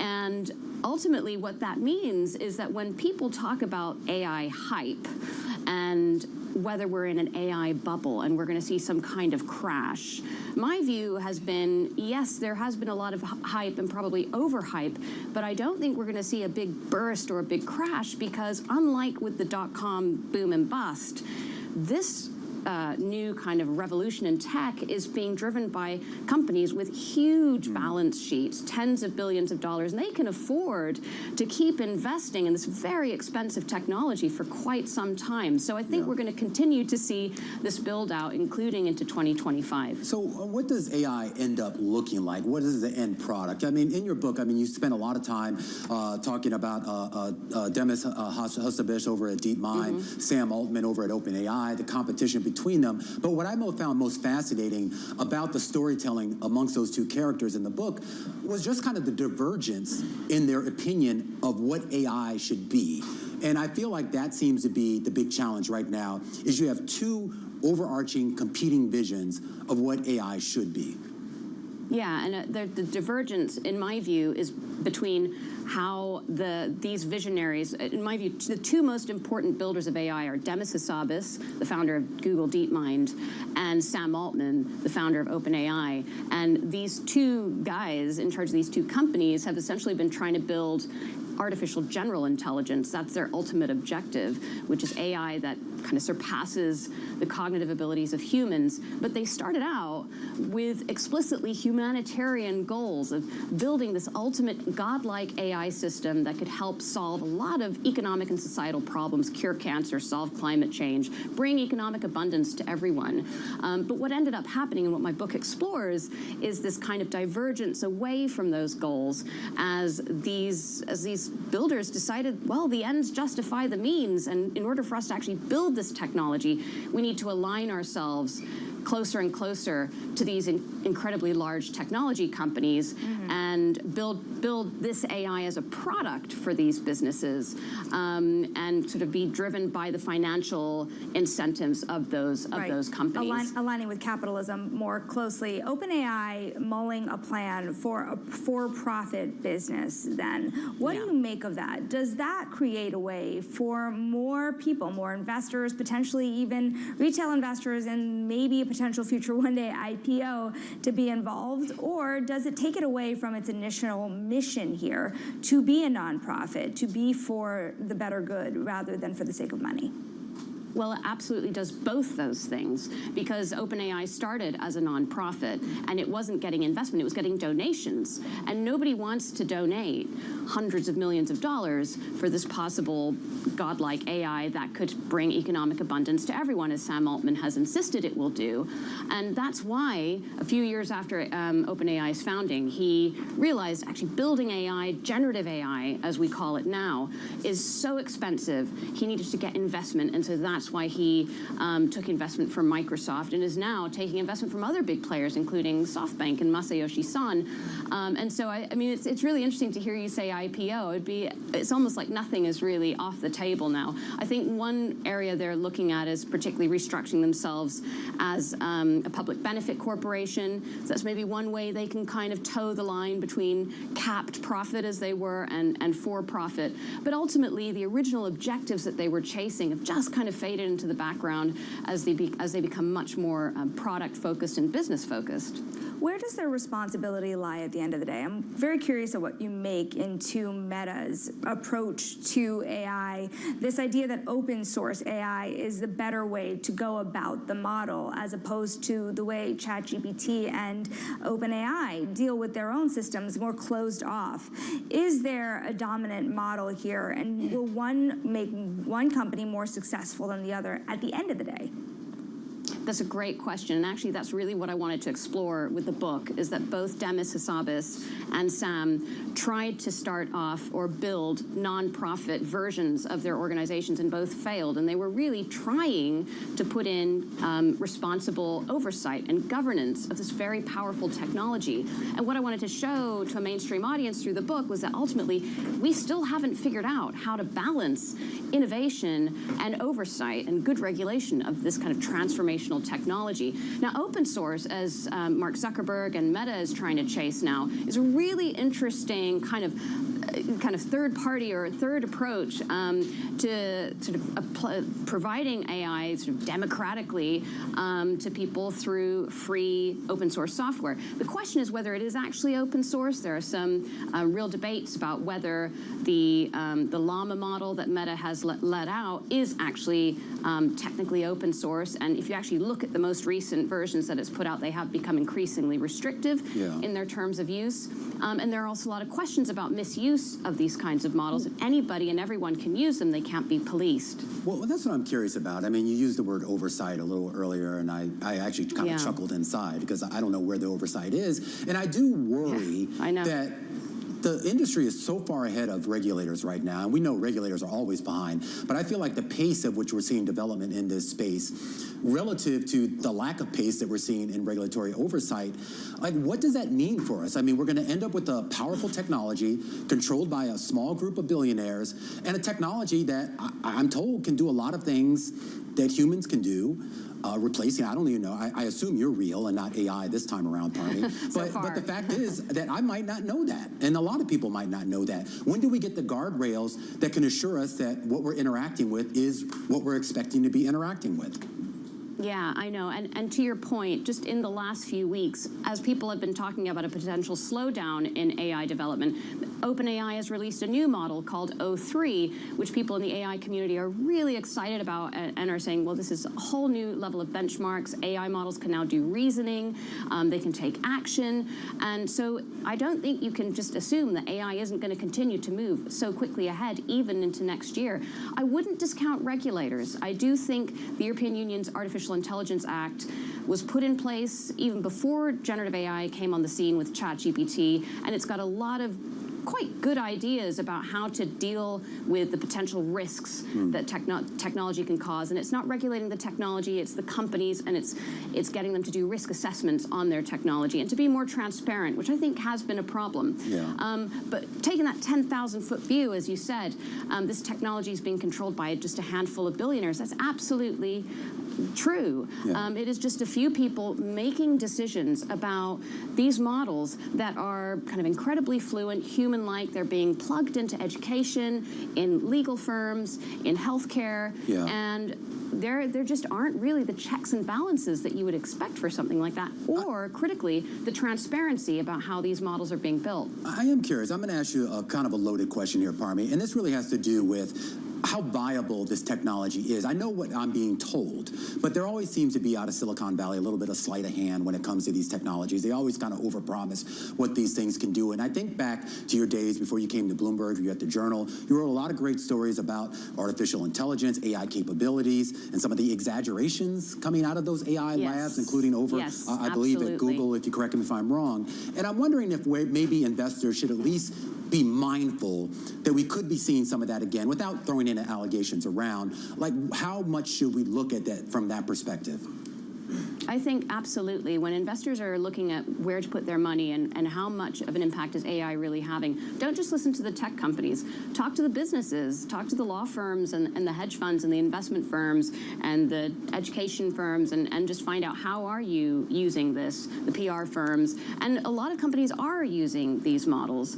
To the extent that that shows up on their earnings report as perhaps an increase in quarterly EBITDA, it's hard to find that correlation to where I've just paid a subscription to OpenAI's new model, and that's translated into kind of a return on investment. That's the big question for both tech companies and their customers. It's so difficult to actually measure ROI on this stuff. But I think that's something we're figuring out, we'll continue to figure out over the next year, is really pay attention to the people who are using the technology, not just the tech companies, as they're very good at spinning stories about how transformative their technology is going to be and AI will be. And I do believe it will be transformative, but not across the board, not for every industry and every company. Some certainly way more than others. Parmi, how far are we out from that holy grail of artificial general intelligence? Yeah. Oh, gosh. There are some people who don't even subscribe to the idea of there being a threshold for artificial general intelligence.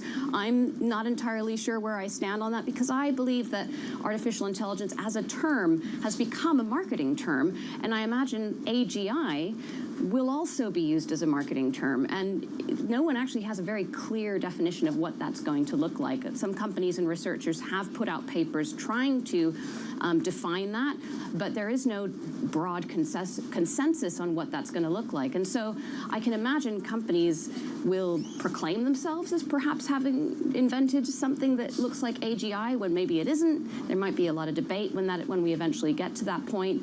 Some people are saying it's 10 years out. Demis Hassabis of Google DeepMind has said it's coming in the next 5 to 10 years. Yeah. Some people have said 20 to 30 years. I wouldn't want to put a number on it, but I would just be very wary of people proclaiming it as being here, given how much the term AI has been so overhyped and used as a marketing term. All right. Well, Parmi, this is a great book, and you're a great columnist now, of course, with us here at Bloomberg. I'll be interested to see the follow-up to this book maybe in about 10 years' time or so, or whenever we get to that next threshold. Parmi Olson, author of the book Supremacy, on the future of AI, or really on the race to build AI. And it was kind of interesting. Now this is becoming a little bit more in the zeitgeist. I saw an interesting story put out by our folks at Bloomberg Government saying they expect the next proxy season for companies is going to have a lot of questions on here about artificial intelligence and whether companies should be protecting their workers or protecting even their clients with more safeguards. It's really interesting here because, of course, proxy season, it seems, is always upon us. And there are large investors, including New York State's own retirement fund, that are taking a look at AI-related disclosures. In particular, Tom DiNapoli, of course, the comptroller of the state. Many companies are deploying AI without adequate safeguards, many transparency issues as well, governance frameworks, ethical guidelines. Even with this ESG pushback you're seeing, you could still potentially see that G part, the governance part, still see a lot of heat when you think about shareholder activism coming into next year. Absolutely. It'll be interesting to see, of course, a lot of these proxy battles sometimes go nowhere, but of course this is a big issue, front and center for both investors and users alike, so something to keep an eye on as we head into the proxy season in 2025. Meanwhile, here on the penultimate day of 2024, let's get you an update on some of the other stories out there this morning. Here's Shanali with our Bloomberg Brief. Romaine, this morning we are remembering, of course, Jimmy Carter, the 39th president of the United States, died on Sunday at the age of 100. The longest living U.S. president, Carter's accomplishments during his one term included brokering a historic peace accord between Israel and Egypt. After leaving office, Jimmy Carter founded the Carter Center and was awarded the Nobel Peace Prize in 2002 for his efforts to promote peace, democracy, and human rights. President Biden addressing the nation Sunday night from St. Croix, calling Carter a statesman and humanitarian. Biden says he'll order a state funeral for the former president in Washington and designated January 9th as a national day of mourning. The U.S. stock market has traditionally closed on the day of presidents' funerals. Along with President Biden, President-elect Donald Trump paid tribute to Carter on social media. While Trump often spoke negatively about Carter's presidency during the campaign, he wrote on Truth Social yesterday that Carter did everything in his power to improve the lives of all Americans. For that, we all owe him a debt of gratitude. That's your Bloomberg Brief from me. Thanks to Shanali, and we will continue our focus today here on the life and legacy of Jimmy Carter. But before that, when we come back, a closer look at the Fed's path forward. In the early part of the year, the Fed is going to wait to see what happens with policy, with tariffs, with immigration policy. They'll look at the growth rate of the economy, and they will wait. That story is coming up next here on Bloomberg Surveillance.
If I were at the Fed, I would be thinking about the tools that we have in the toolkit differently. I would be utilizing quantitative tightening, and to a great extent, they have. Post-COVID, $12 trillion came into the global economy from central banks everywhere. And right now, we've seen about $5 trillion has been hoovered back out. That still leaves $7 trillion sloshing around in the system globally relative to where we were before COVID. Now, adjusting that for, larger GDP and GDP growth globally, probably we need to see about $3 trillion more come out before we get to an equilibrium of where we were before COVID. I don't think the Fed really appreciates the quantitative tightening tool as much as I do, and I think as much as the markets do.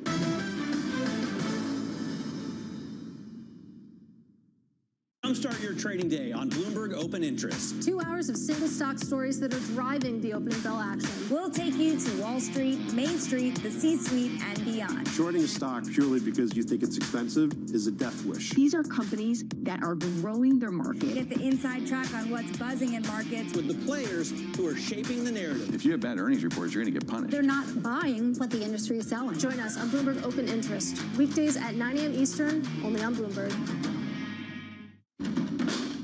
There is this real momentum from Wall Street. We are basically deep in the European earnings season. Take a look at how we're faring when it comes to Asia markets. It's a multi-trillion-dollar industry. We'll show you what's happening in ETFs like no one else. Bloomberg ETF IQ, Monday on Bloomberg.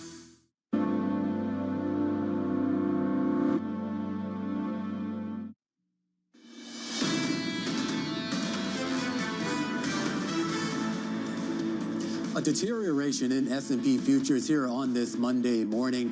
The S&P 500 setting up for what could be a third straight day of declines. When we started this show just a little while ago, Shonali Bassick, futures were only down about 0.1% or so, but you see the deterioration there.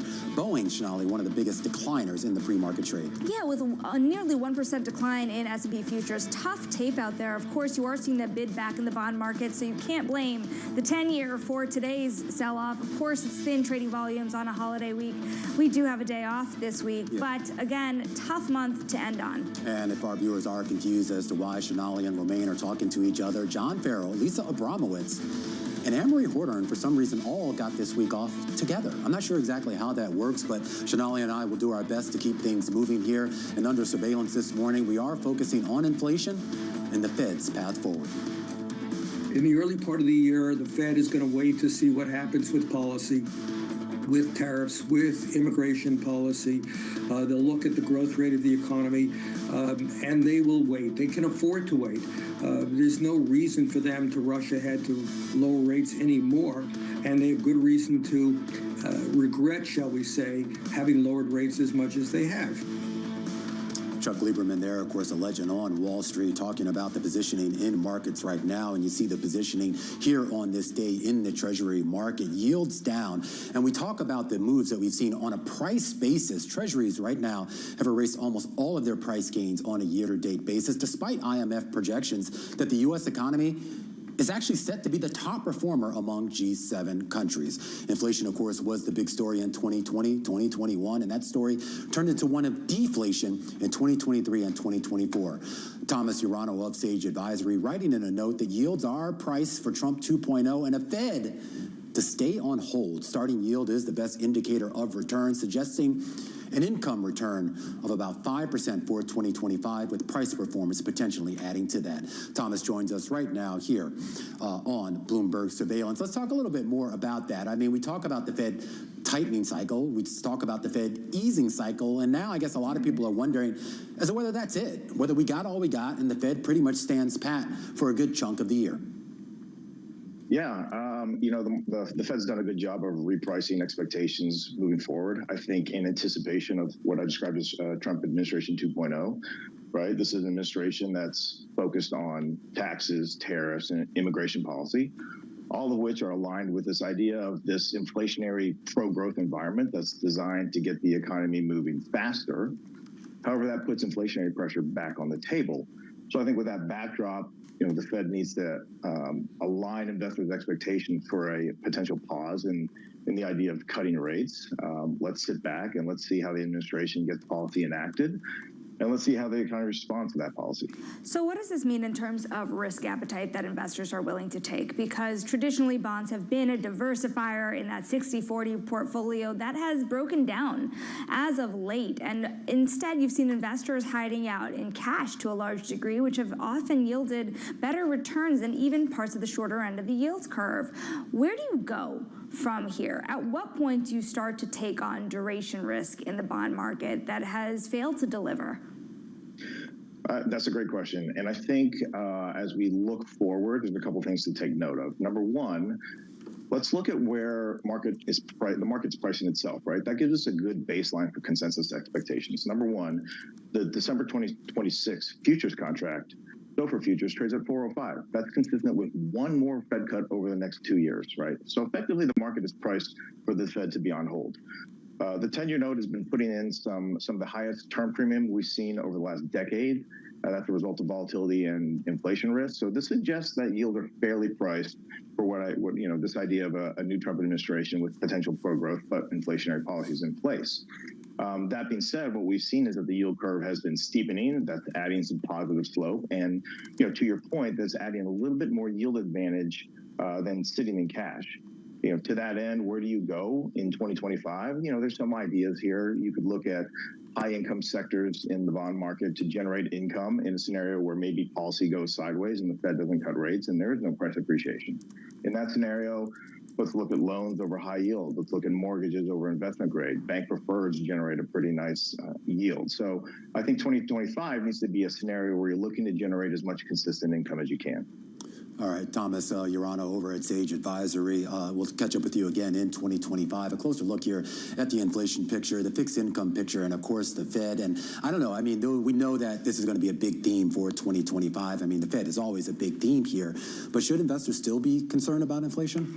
That's the big question. You don't know what the policies are going to turn out to be ultimately, whether it's posturing on a lot of the tariff policy or whether it'll be real. The other element of this is how risky are you going to be as an investor? Yeah. Are you willing to short the long end, short it with leverage, let alone? There are definitely some of those players out there right now. Not in the fixed income space. I feel like that's just been that trade has backfired so many times in 2024. Like, why would you go back out on that limb unless you really had some insight into some big exogenous shock coming? You have had a full percentage point added back to the 10-year from the September lows. It's just an incredible move and sometimes violent. And we didn't get a chance to ask him about, the fiscal situation, but there was a great column earlier today by Dan Moss talking about this idea of dollar dominance and how that is going to be the protector maybe against some of the fiscal issues here. It'll be interesting to see if that plays out. We've been here before. We've certainly been here before, but of course, maybe it's a conversation ahead into tomorrow and into 2025 because it's not going away, that dollar dominance, Romaine, and a lot more coming up right now for you. A lot more conversations coming up, including Stan Stovall at CFRA and a conversation about crypto.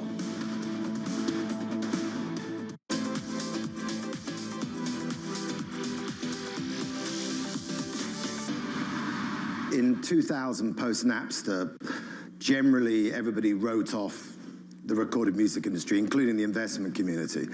And I didn't mind that chapter because then I got left alone. And actually, I think out of that period, we started to create better art because the pressure wasn't on from the technology to be the most powerful chapter. And then iTunes came in, and iTunes, to Apple's credit, did have a boutique taste mentality about the store, which meant that I think they understood. I can tell you from that period that the artists that came through were of a very high quality because it was encouraged to be boutique. Now, ironically, this chapter has made us more money times 5 than the iTunes chapter and the post-Napster chapter. But an algorithm tells you what you want, not what you might like. And there's a difference between what you want, but with streaming, the downside is you have incredible penetration, and we have hundreds of millions of people around the world. And so that has been very lucrative as a business.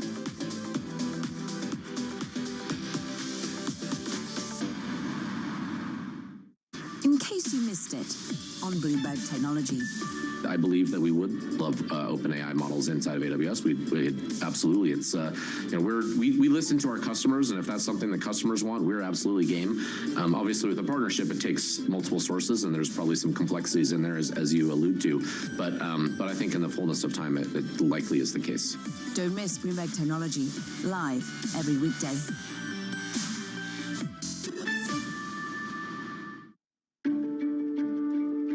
If you look at private equity just as one piece of the institutional equity market, there are 3 times as many dollars invested than uninvested, right? So you have about $3.5 trillion in the ground that needs to get resolved versus about $1.5 trillion that's wanting to be invested. So if you're a private equity manager, you're trying to decide, do I take my capital and put it into my existing portfolio to either defend what I own or to try to grow it and create more value? Or do I use some, to your point, some creative financing to extend the duration or the runway of what I own and then try to put the capital into the new market environment? And everyone's taking a different approach. It's a function of where you are in your life cycle. Everyone is dealing with that. Even the highest performing PE firms, you're seeing slower fundraising. And in this deal environment, you have to start thinking creatively about how to get liquidity back to your investors.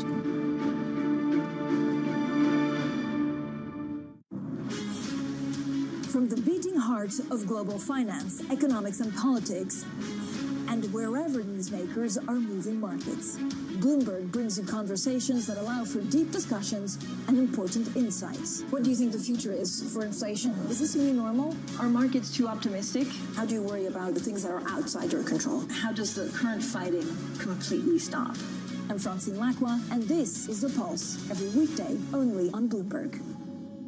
U.S. jobs numbers are released. Bloomberg has the report under surveillance with crucial data and expert analysis at terminal speed. Nobody covers jobs day like Bloomberg.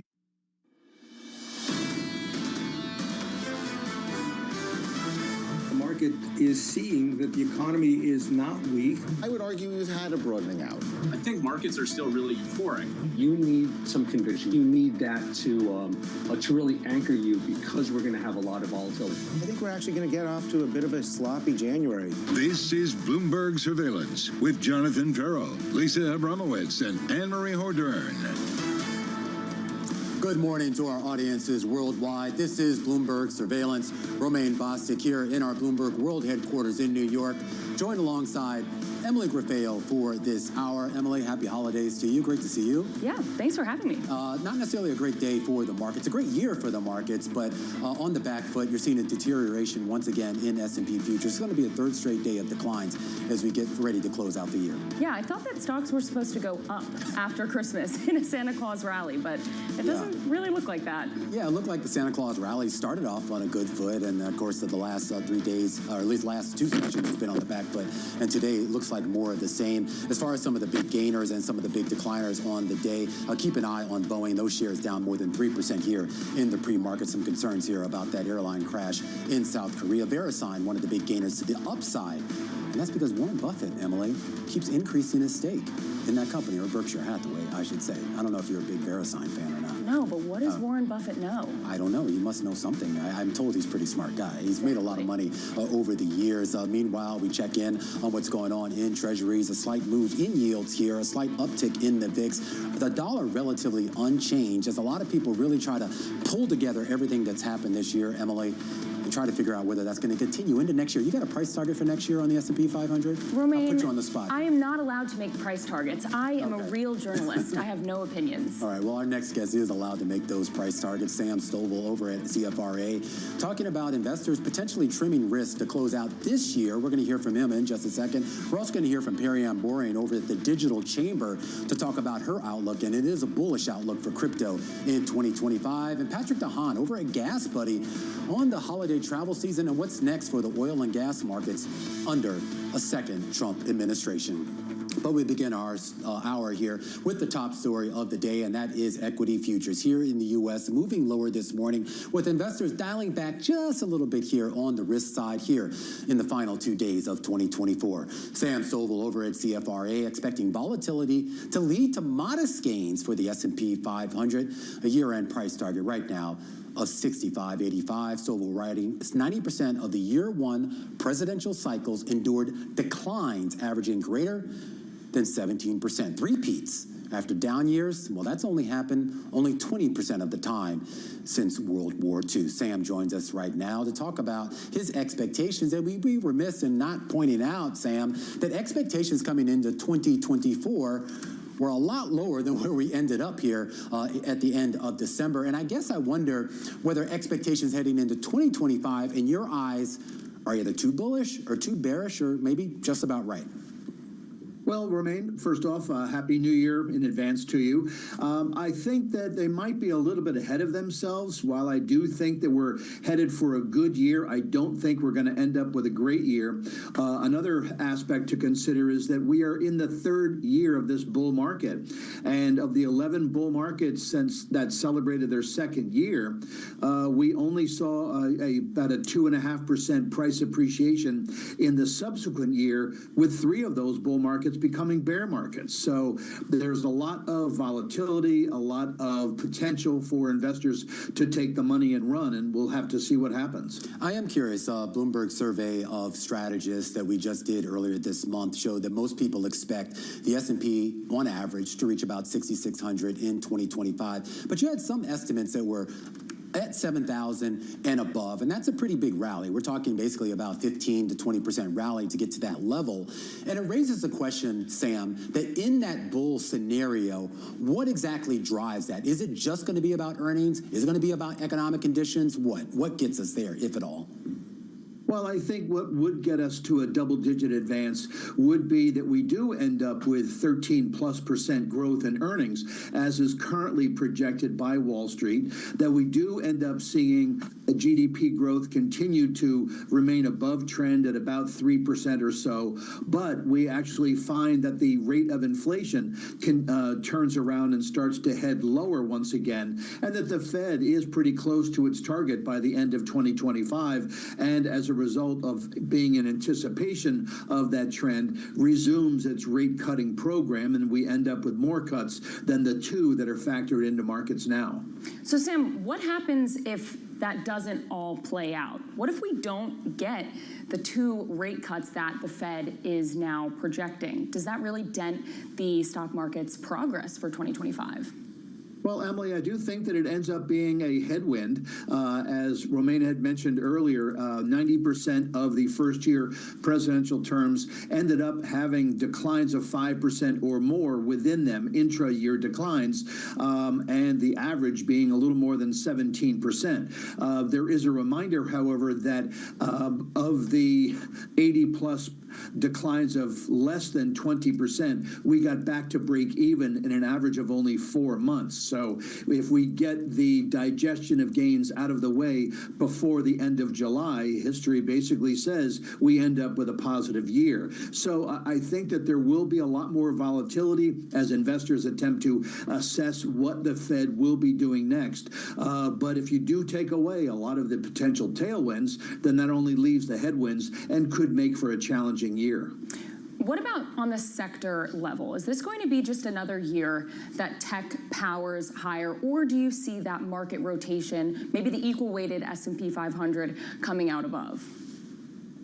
Well, from a valuation perspective, yes, I could see reasons why investors would want to go for the equal weight 500, because right now it is trading at only a 1% premium to its average PE over the last 10 years, whereas the S&P cap-weighted 500 is trading at a 21% premium. And if you look over the last 20 years, the S&P 500 is trading closer to a 35 to 40% premium. But history basically says, no, following a good year, following an up year, you want to let your winners ride. And going back to the early 1990s, if you own the top 3 sectors from the prior year, carried them into the coming year, you beat the market by an average of 300 basis points per year, and you did so 75% of the time. Obviously not a guarantee, but it usually says that if these sectors are leaders, it's for a reason. I do want to sort of fold in this idea of of it being the first year of a presidential cycle, and that always kind of has an effect on markets.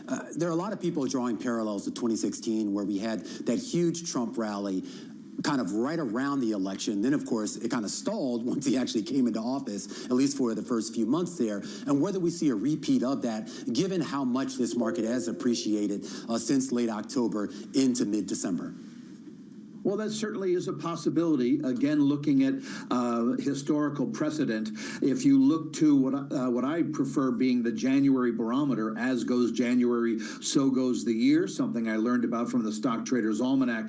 Add that to the first year of a president's term in office. The first year plus a up January has led to a rise in the market 91% of the time since World War II, with an average gain of more than 18%. So, yeah, I could see that we end up sort of pausing just after the inauguration, because we want to wait to see what the president will end up enacting in terms of tariffs, price, tax cuts, etc. But there could be a good end to the year if we do start off on the right foot. All right, Sam Stovall over at CFRA. We'll catch up with you again in 2025. A closer look at the equity markets. And Emily, we talk about an equity market that has been, well, let's just say concentrated amongst a few big winners this year. But it's not just crowded trades out there, it's also crowded forecasts. I was looking at the S&P forecast by strategists that we've surveyed, and there was an interesting story on the terminal talking about how clustered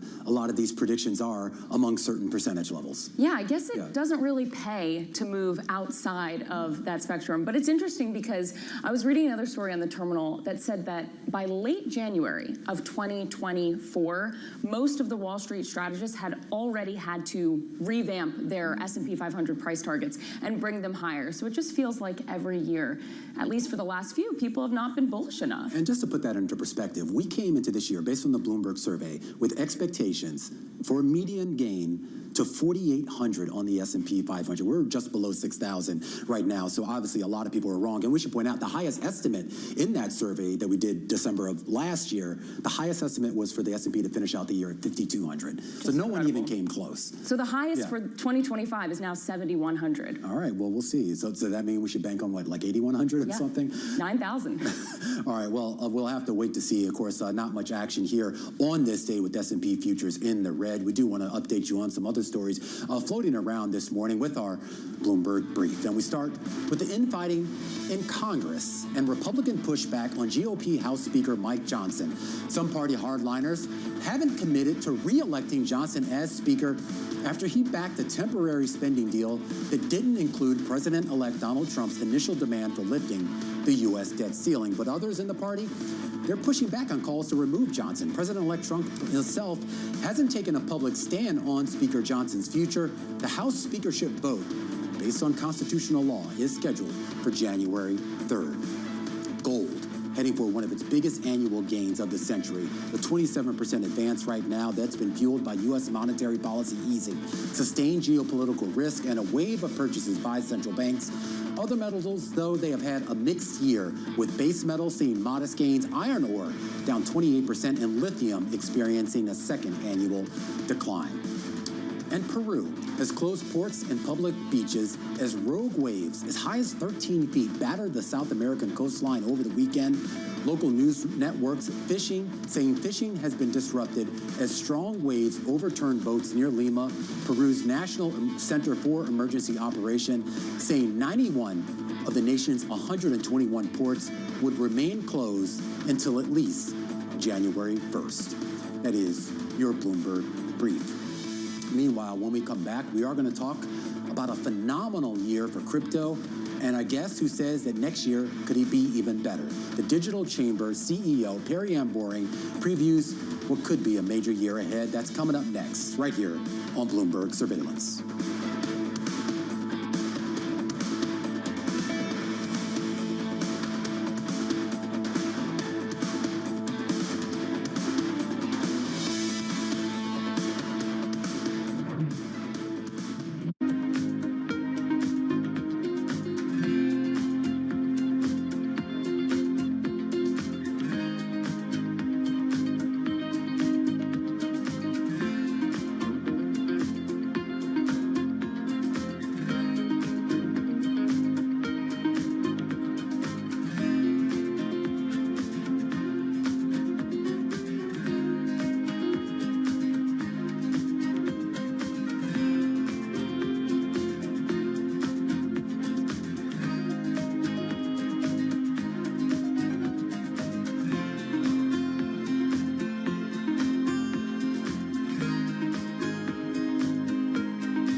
Good morning. This is Bloomberg Surveillance. Welcome back to the opening trade. This is Bloomberg Technology. This is the Asia trade. This is Wall Street Week. Welcome to Balance of Power. This is Bloomberg. The countdown is on. Everything you need to get the edge at the end of the market day. Big tech earnings kick off later this afternoon. Gilead is coming out right now. We have take two numbers. Back to the markets, right? Our bread and butter. NVIDIA is one of the best stories in the tech space. That actually matters a whole lot more. It might shock some of your viewers. You're watching The Close. Get ahead of tomorrow's trading with The Close. Weekdays on Bloomberg. Context changes everything. Key investors, top executives, global innovators. Join me for in-depth conversations with the biggest newsmakers on the day's top stories. Insight with Haslinda Onen, only on Bloomberg.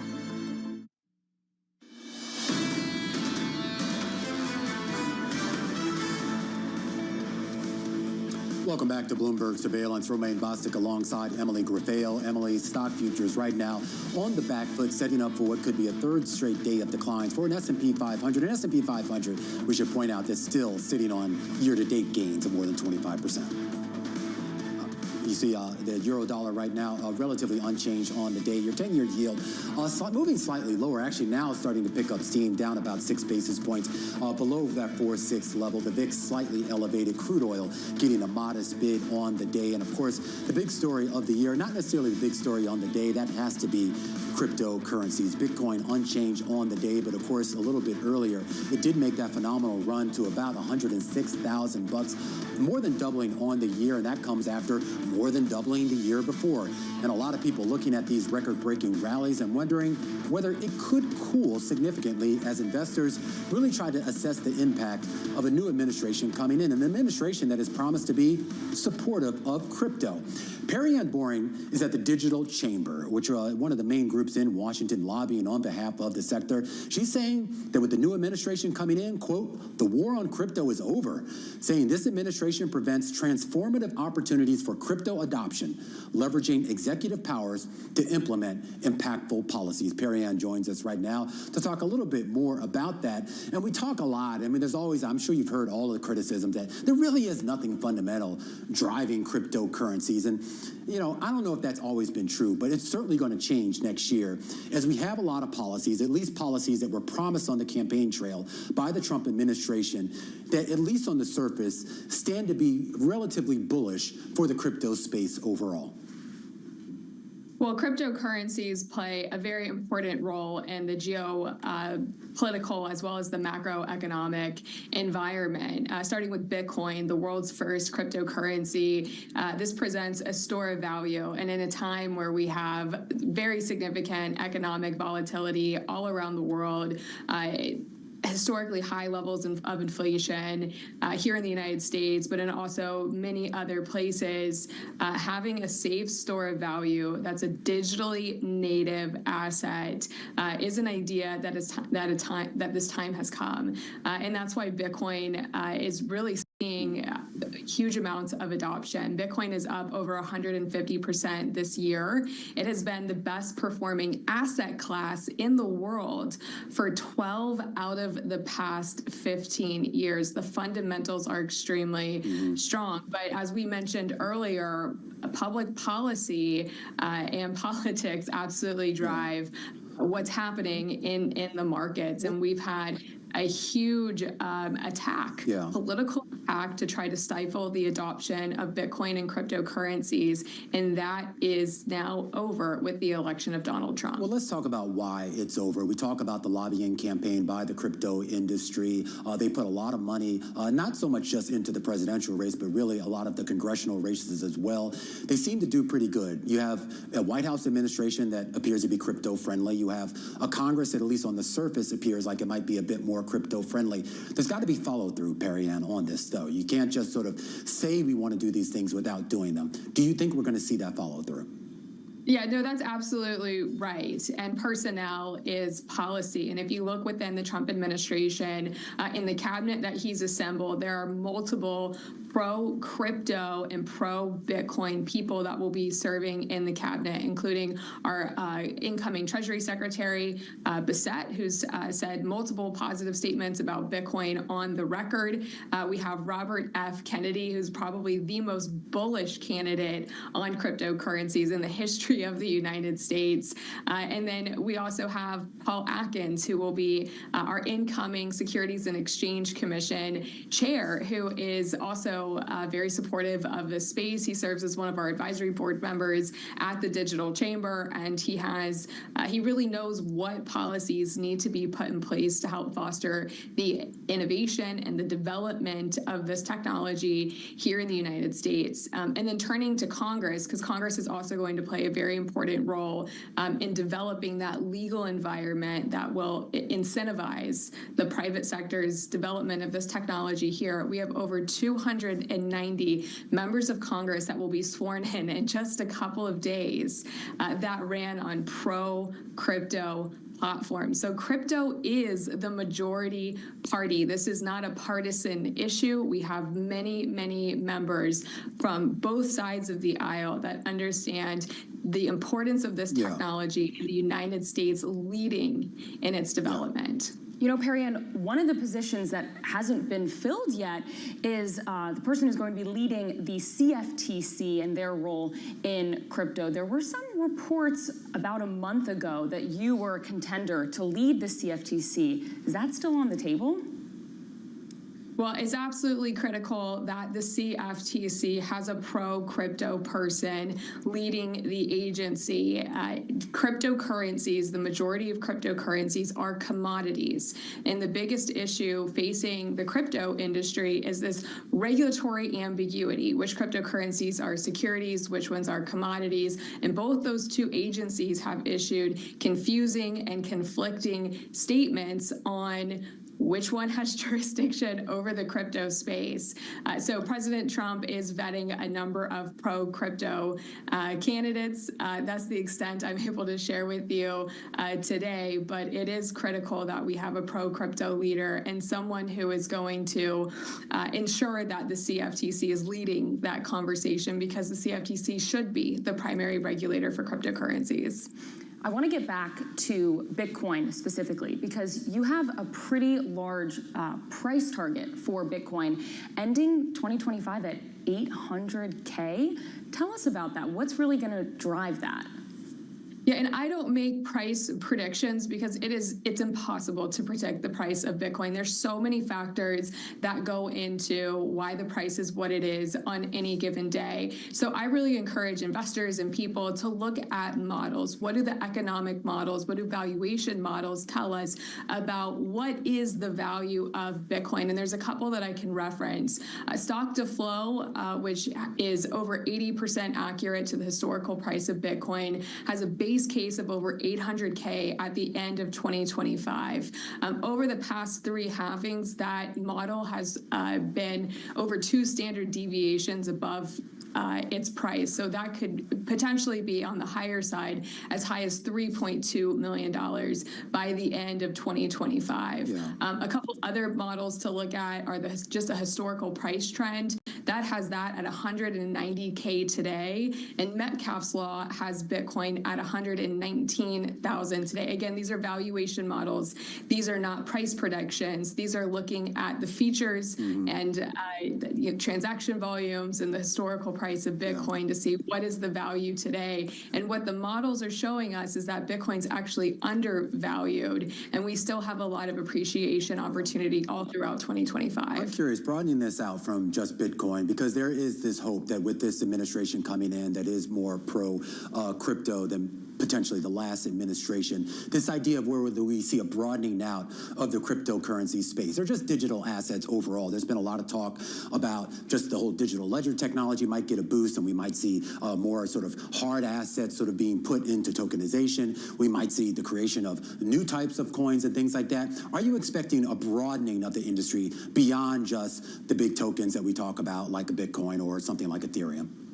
Yeah, absolutely. And that's why the SEC and the CFTC are so critical, and the people that lead those agencies are so critical. The reason why we have seen just so many innovations and investors and activity leave the United States is because we don't have regulatory clarity between the SEC and the CFTC.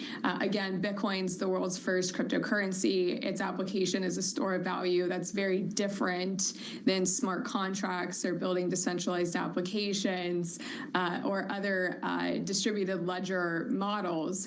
But Bitcoin's leading the way. These rising tides lift all boats. And this is where that concept of Web 3.0 really comes in.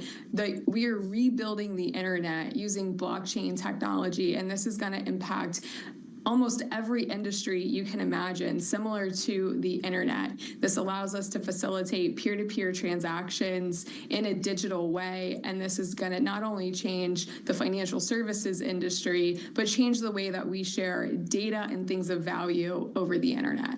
You talk about regulatory clarity, one of those being, defining what the SEC is going to be overseeing versus the CFTC. But what else are you thinking about in terms of more regulatory clarity for the crypto industry that we could see in the years ahead? Is it about clarifying or adding more regulations that would be pro-crypto? Well, clarity is one of the biggest issues. Having these confusing and conflicting statements and speeches and stances from the SEC and the CFTC has just completely stifled innovation here in the United States. So that's really step one. But there's so much more that can be done to incentivize the development of this advanced technology here on U.S. soil. Everything from being able to have a registration process to get more regulated products to market. That all needs to be built at both agencies. Yeah. And then there's other agencies that come into play. IRS is a big one. Tax policy has a huge impact on adoption. So getting a better and clearer tax policy from the IRS is also a big priority of the incoming Trump administration, is something that can encourage the adoption of. All right, Perry-Ann, you have to leave it there. Perry-Ann Boring over at the Digital Chamber. A closer look here at the phenomenal year for crypto. Potentially another phenomenal year up ahead, and headlines crossing the wire right now. MicroStrategy and Michael Saylor, Emily, buying more Bitcoin as he does, 8th consecutive week that he's been buying $209 million worth. When we come back, a focus on the oil and gas space with Patrick DeHaan over at Gas Buddy. Stick with us. This is Bloomberg Surveillance.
The Middle East and Africa regions are home to some of the biggest deals and fastest growth in the world. Vibrant resources and high-yield investment opportunities abound. I'm Jumana Bersecci. Join me on Bloomberg Horizon's Middle East and Africa for the stories, newsmakers, and insights shaping the decisions of traders across this exciting region. We're scaling up at incredible pace. This region is growing so rapidly. The opportunity is really huge. Only on Bloomberg. Context changes everything. As we spend some time here on the broader presidential race, Let's focus in on European politics. Makes you wonder how politics might play out. Join me each week on Wall Street Week for stories of capitalism from business, markets, economics, tech, and climate. More than what you need to know, it's what you need to think about. It's the countdown to the market open as we bring you the first trades across Europe. We'll debate the most important stories and what will drive the big investment decisions throughout the morning. I'm Guy Johnson. I'm Kriti Gupta. And I'm Anna Edwards. Join us every weekday morning for the opening trade, live at 7 a.m. here in London. Only on Bloomberg. Context changes everything.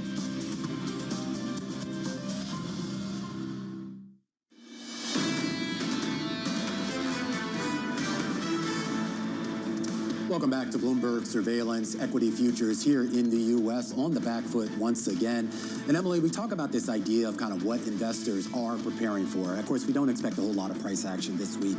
It's a holiday shortened week. A lot of people still aren't back from vacation. But once we come back next week, things are going to change. People are going to hit the ground, particularly with the new administration in Washington, and maybe new hopes for an extension of this rally. Yeah, I mean, that's certainly what the Santa Claus rally promises. It extends into January, and then it means that there are positive gains up ahead. Does Santa Claus know we named a rally after him? Because Santa Claus knows everything, Romaine. He knows if you're sleeping. And he knows if you're awake. Good for you, Emily. Let's take a look at what's been going on in the energy space here. Because while it has been a phenomenal year for equities, not really a good year in energy markets. Oil futures, both here and in London, now in the red on a year-to-date basis. They're holding on to modest gains on the day. And that's raising a lot of questions about what could be an unpredictable year in 2025 with a lot of unknowns surrounding incoming President Donald Trump's energy policies. Patrick DeHaan over at Gas Buddy writing, quote, look for oil in the 60s and 70s this year, which is pretty much where they are now. There is a chance, he says, that it could even fall into the upper 50s. Changing dynamics for geopolitical tensions, also potentially posing a risk. Patrick joins us right now to talk a little bit more about his outlook for energy prices. And it's kind of a big contrast to what we saw at the start of 2024 when we had that 10-15% rally and everybody was talking about oil at $100 and beyond. And we've come a long way since then, just not in the right direction. Well, not in the right direction if you're an oil producer. Yeah, that's right. I think the bulls have been chased away, at least for now. And under the President Trump's mantra of drill, baby, drill, I think it may be another challenging year, at least for oil. Keep in mind OPEC's production cuts, keeping about 5 million barrels a day